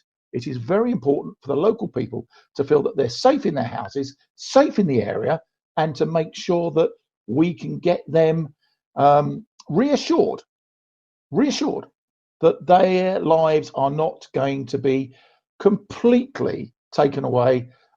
Their amenity is going to be completely taken away by what we are planning to give them. So I think on that, if we can come up with a form of words, and I look to Mr. Webber on this, and I look to you, Mr. Chairman, to turn this down, and I listened carefully to what Mr. Burke, Councillor Burke said, then I'd happily try and put together some wording, especially to do with the CLP and to do with the restricted access. And I've got a couple of other things here I was looking at. Yeah, like that's basically it, really. I think they're good enough, those issues, to be perfectly frank on this fact. So I'll throw it back to you. Thank you, Chair, for your time, and thank you, committee, for your time tonight. Thank you for that, Councillor Crowley, and thank you for your time. I will probably come back to you on those points, but I've promised I'd speak to Councillor Foster. I'd allow him back in first. Councillor Foster, you had something on to come back on someone else's point. It came from Councillor Whitehead's query, and the answer provided by Andy Webber. And it's this issue of educational need. When we talked about Rosehill, there was a bold class situation that was for, and I noticed Mr. Holliday was on earlier, maybe he still is. He had to find places for 193 pupils because of the Rosehill school being turned down, and 58 SEN places were going to go into the building next door. So that was need. It was meeting an educational need, and it didn't currently exist. With this, we're not talking educational need. We've got an Ofsted report that is outstanding at Carew Manor. What we're actually talking about is a different building, and we're not satisfying an incremental need. As Councillor Allen agreed with me, there is no room to expand this. We're not going to meet additional need. We are just fulfilling a requirement, a promise made in 2013 or whatever. Let's find you another site when they took it over. And I think that it's very important to divide that up. And the fact, whether it's what Councillor Haldane was asking or Councillor Whitehead about education and the need and the premise, it's about premises. And just funnily enough, touching on design, I was at that design group meeting, and I'm afraid that those there may recall the headmaster discussing the landing of the children at the beginning of the day. And he clearly stated they wait until all the cars arrive, then they lock the gates and dismount the children. That is clearly not what is happening here. It's not in the travel plan, and that was part of the design group meeting, and it was part of the promise by the headmaster. It was just reinforcing the fact that we have an inadequate facility, but it's not educational need in this case, it's building need. That's all I wanted to make. Thank you, Councillor. If there is, does anybody else want to add to the debate? And if you do, can you mention so in the chat? I mean, I would say on some of these points, I think the educational need is really important, and I think the design of the school is actually really strong. You can compare that to a previous design we saw at Rose Hill, where we had people telling us that it's fine for children to have dark classrooms, they don't need access to light. And yet the design of the current one, I think, is airy, looks light. I think it would provide a really good place for children with special educational needs to stay and to be educated. And I think that on the balance, I think that outweighs the loss of the Greenland. I mean, my big issue, I think, is the access. And it wasn't until I did a site visit that you realise how narrow those roads were. Now, I raised earlier on the issue of, if it goes wrong, can we change it? What are the tolerances? What are the options? If the applicant were here, maybe I could have been convinced that there's a plan B, there is a plan A plus or whatever. I don't think, given that lack of information, I personally don't think I will be supporting it. So Councillor Foster wants to come back on an issue. It's just something you said there, Drew, about the other school with its darkened windows. This school has clearly stated darkened windows, artificial light, and locked windows to keep out the train noise. So the same issues arrive here. And I don't know, we can keep them quiet, we can keep it quiet by closing the windows, but what happens when break time comes? I'm afraid the trains are 16 an hour, they're still going to have noise. Sorry, I think just to clarify my point on the darkened school, on the previous site, there were some rooms that were not going to get any daylight whatsoever. Obviously, that's another application, so I'm not going to expand on that any further. But Councillor Burke, you wanted to come in? Yeah, it was on that very point. I mean, the whole thing was that school was designed with internal classrooms with no daylight access at all. And Councillor Allen's saying, well, the education department know what they're doing. The independent review panel looked at this and they said that it was their submission that the Rose Hill school wasn't fit for purpose. And for this school, they're quite happy with the design. And I think this design is good. And I agree with you, the real issue is access. And I'm not even so concerned about access during the construction period, because that will come to an end. But access overall for pupils is a real issue. And especially for special education needs pupils who need a calm journey, need to be able to get in and out properly. And that's what concerns me. Thank you.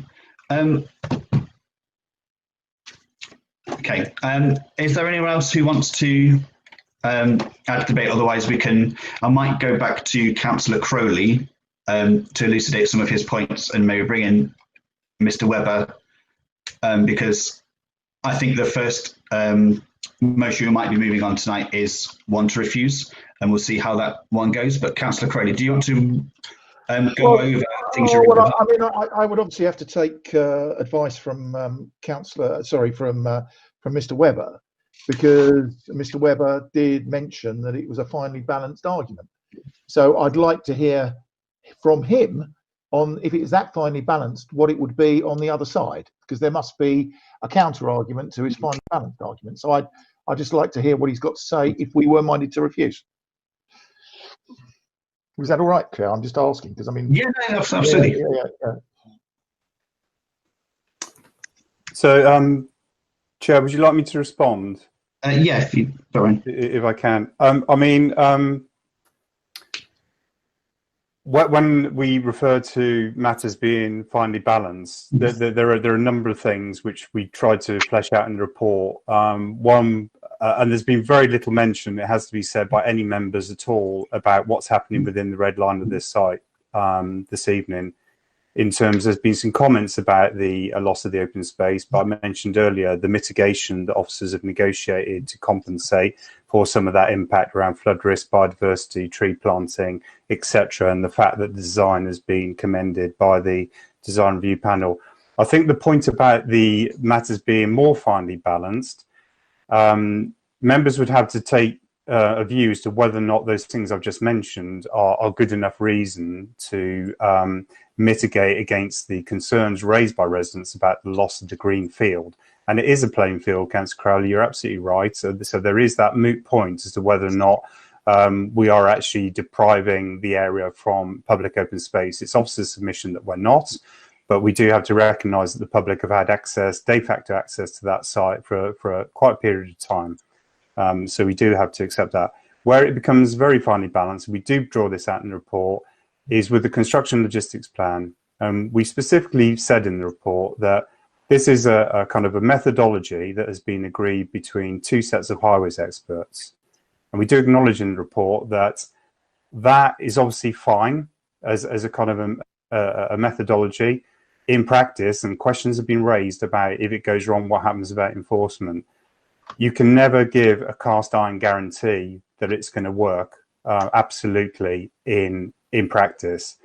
All I can say is that coming into this committee and the advice of Highways, there was a confidence that the construction logistics plan would suffice, and that would deal with the kind of the more difficult part of the build, particularly in the 10-week, the 60-week period.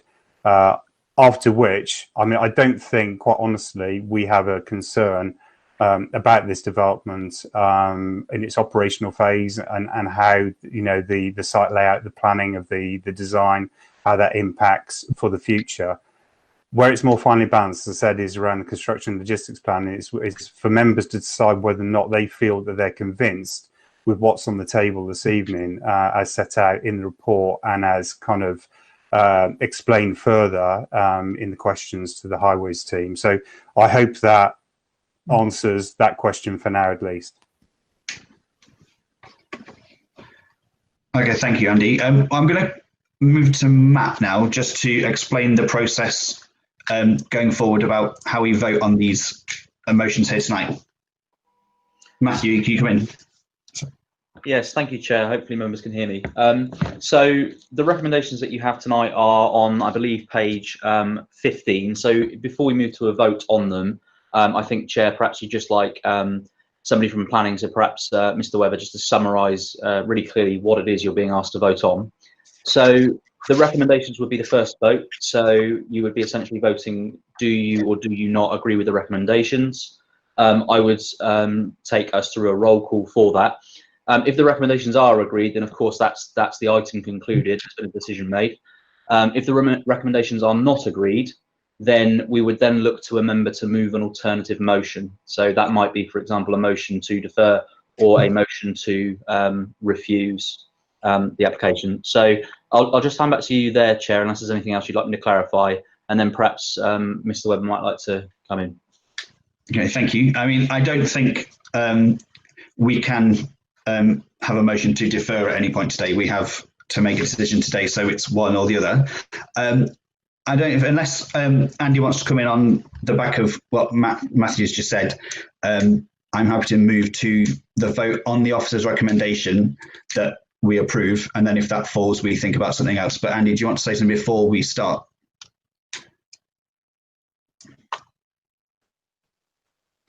Chair, no, I think I've said what I needed to say as prompted by yourself and Councillor Crowley for now. Okay, thank you. So Matthew, Yes, sorry, yes, Chair, you happy for me to move to the vote on the recommendations now? Just double checking okay,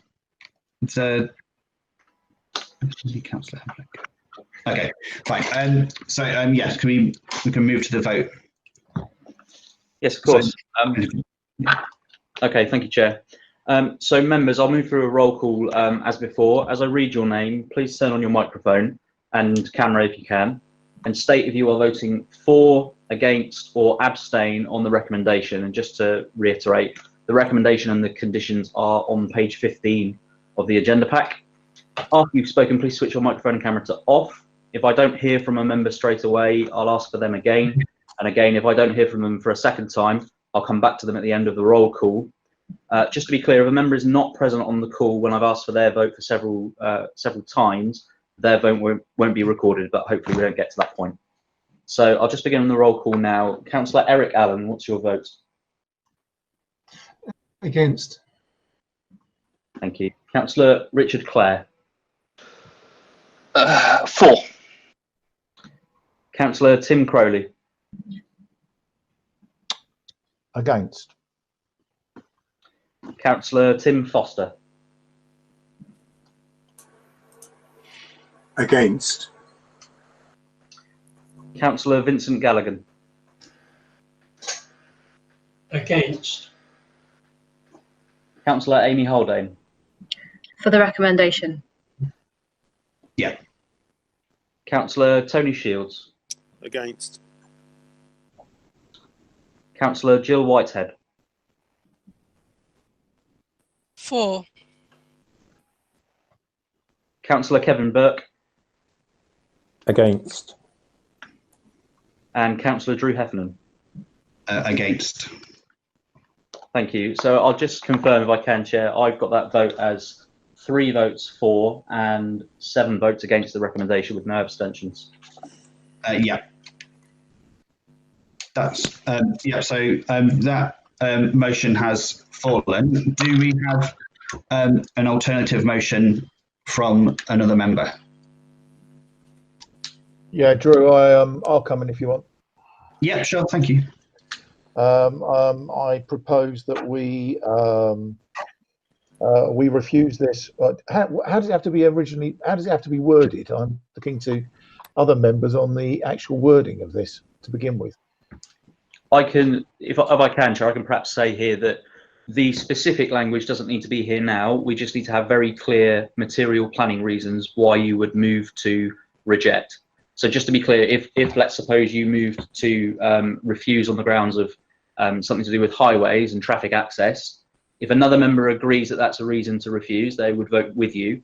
If another member wants to refuse, but they don't agree with that particular reason, they should vote no to your motion. And if it's unsuccessful, then another motion can be moved. So just to be clear, we just need to say really. It could be all right. Well, in theory, I don't get that far, but we just need the key reasons, the key planning reasons why you would like to refuse, and then we would look for a seconder and a vote on that. Okay. Well, I think it's pretty obvious that it's on the constrained access to the site, the inability of the CLP to convince the planning committee that it's actually what's the word for it? Want to help me here? I was going to say doable, but that's not a word. Of course it is. Tony, help me, or somebody else, please. I think, sorry, Councillor Burke, I think it's because of the really restricted access to this site. Very narrow streets. It's a busy area at the peak times, and we think that the actual constraint to the site and the congestion that it will cause with the new school is unacceptable and unworkable for the school and the local residents. Sure, I agree with that, Kevin. If I can say that, I concur with Kevin. I've just penned something out. Site not viable for proposed significant increase in vehicle traffic. So I think, Chair, I've got perhaps 2 really clear reasons there, and I'll just look to someone like Andy Webber to confirm those planning reasons. I've got that the motion is moved to refuse on the grounds that access to the site is restricted, and that the site is not viable to cope with the amount of traffic. So just to be clear, there's 2 reasons there: site restriction and not a viable site for that amount of traffic. I think there was something about the construction logistics plan as well. Yeah, I think the construction logistic plan is quite important here, because if we don't go on that, they'll go, well, I think we need to put something in about that. That would be my view. But sorry, perhaps I missed that one. What would be the specific point about the construction logistics plan? We don't believe it. Yeah, it doesn't adequately mitigates the construction.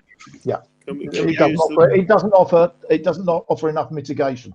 I agree with you. Could we offer the words unconvincing site access mitigation plan for?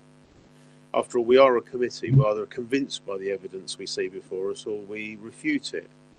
So perhaps on that point, then, the committee, the reason would be that the committee is not convinced that the construction logistics plan provides adequate mitigation for the forecasted traffic.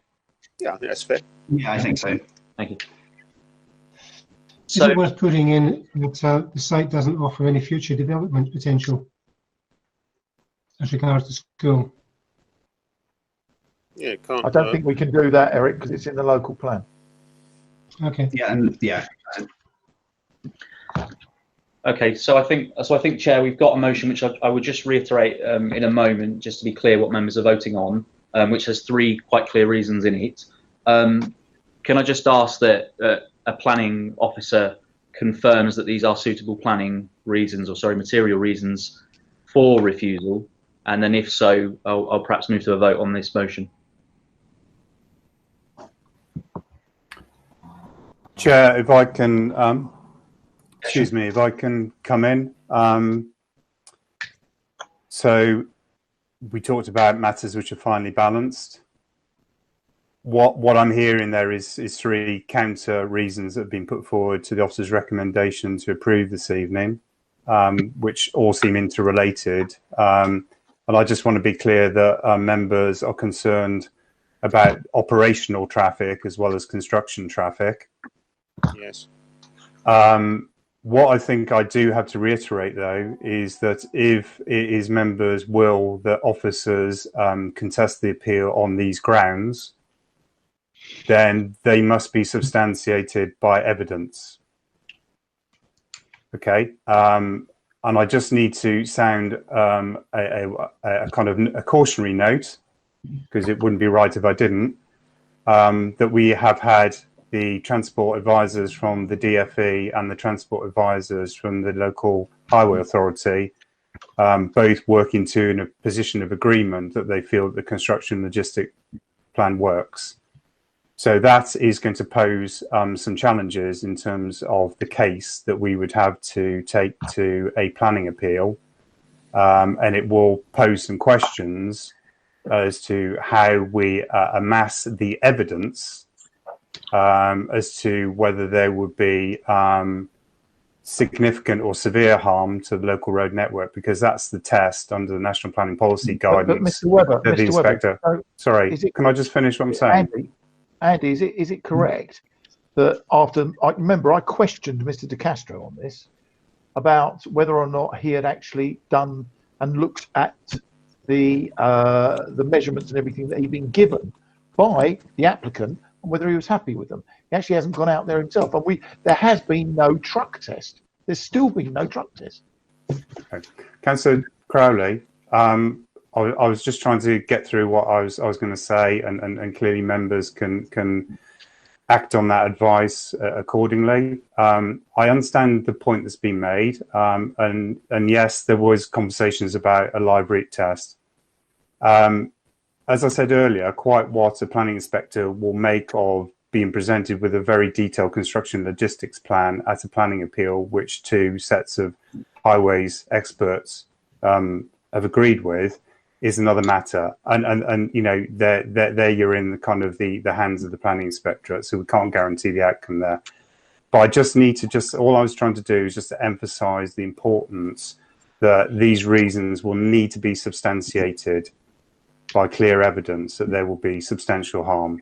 What I've not heard this evening, that there is anything in members' minds that is wrong with the development per se. Taking aside taking aside the construction and operational traffic, I've not heard any dissenting voices about the site layout and planning, the mitigation for flood risk, biodiversity, the tree planting, etc. And what I'm taking from that is none of those things in terms of the positive aspects of the scheme, in terms of the educational need, and this proposal does include an uplift in numbers from the Carew Manor school, and there won't be any further expansion. What I'm getting from members is you have considered all of that evidence, but you're nevertheless not convinced that there are sufficient grounds to agree the officer's recommendation because you have given great weight or greater weight to the concerns about the construction and operational traffic accessing the site. I just need to just point those things out because I think it's important that members are reminded of the issues that we will face when if we are to go to an appeal, if you're minded to agree these reasons for refusal. Fine by me, Andy. Can we? Thank you. I think it's the operational, it's the long-term effect, not the short-term construction. I think it's the opposite. But unless we've got anyone who wants to add, me. Yeah, Councillor Shields. Well, I don't think we are really looking at the principal concerns of residents, which is the loss of the amenity of the land. I know it's managed to get itself on a list, and I know it's managed to be ratified by council, and I know this, but it doesn't make it right. Ultimately, whether it's on a list for disposal as an education site or not, ultimately, residents, and there are 115 people tuned in to this meeting tonight, residents should be fully advised that no matter what happens on this planning appeal, they need to rise and contact their members of parliament, they need to contact their councillors, and the council as a whole, which, let's face it, has put this site up for offer, and see that this planning application, whether it's passed or not, is refused. We, the public, own this piece of land. We can pull the rug from under this, and residents must be prepared for a fight, regardless of what the planning inspector comes up with.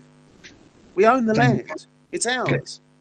Okay, thank you, Councillor. We're looking to see if there's any extra points we could add on our refusal motion. I don't think there are any planning things that we can. I certainly can't. I know you're going to say about the loss of land. I don't think I personally. I think balancing up the educational need and the land, I'm convinced that balance is right. I couldn't support the motion that included that as one of the reasons for refusal. Well, I could. No, I couldn't agree with that either. I think it's the access is the big issue for me. So no park is safe in the future then, in the whole borough? Well, we're looking at this application before us, Councillor Shields, and you know these comments are not helpful to what we're trying to achieve. One here. at a time they will fall. Well, let's deal with it one at a time because that's what we're supposed to do. Yeah, I know that's the plan. Let's stick with the two that we have at the moment, and we'll see if that motion in itself can get agreed tonight. Matthew, can I ask you to restate the reasons and then ask for a roll call, please? Yes, thank you, Chair. So just to be clear, members are being asked to vote on a recommendation, or they're going to, sorry, beg your pardon, be asked to vote on a motion in just a moment. That is asking what would the committee have decided had this application been one for its final decision. Of course, members are aware that the final decision will be made by the planning inspectorate. So as I've got it, Councillor Tim Crowley has moved a motion to refuse permission on the grounds that access to the site is restricted, that and that the construction logistics plan does not and that the construction logistics plan is not adequately going to mitigate the forecast traffic for the site. So those are the reasons, and as I say, the exact language would be worked out after the committee. Can I just look to a member to second that? Yeah, I'll second it, Councillor Burke. Councillor Burke. Thanks. Thank you. So seconded there by Councillor Burke. So I will now move again to a roll call on that motion that has just been tabled there. Again, please confirm if you are voting for, against, or abstain on the motion that has just been moved.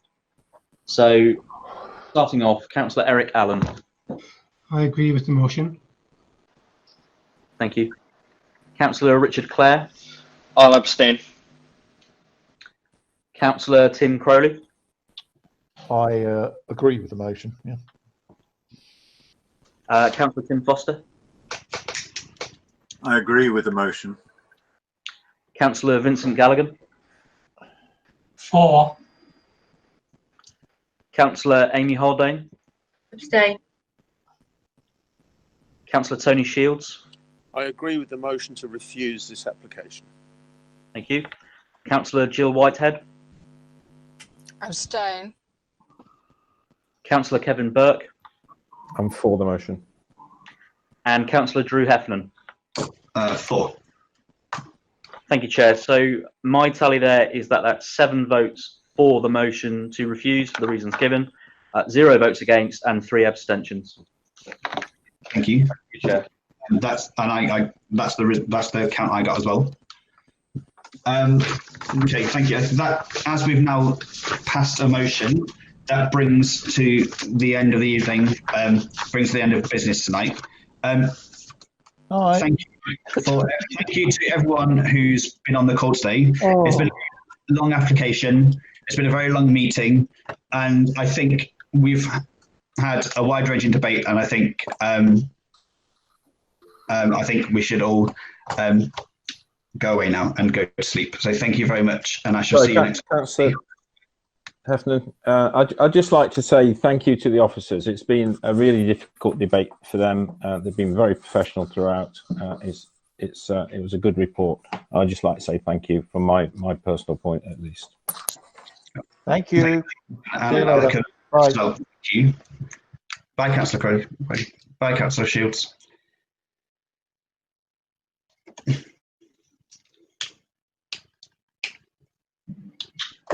Congratulations, Drew, on chairing the first virtual planning meeting of Sutton Council. Oh, thank you. Well done, Drew. Go down there. Very well.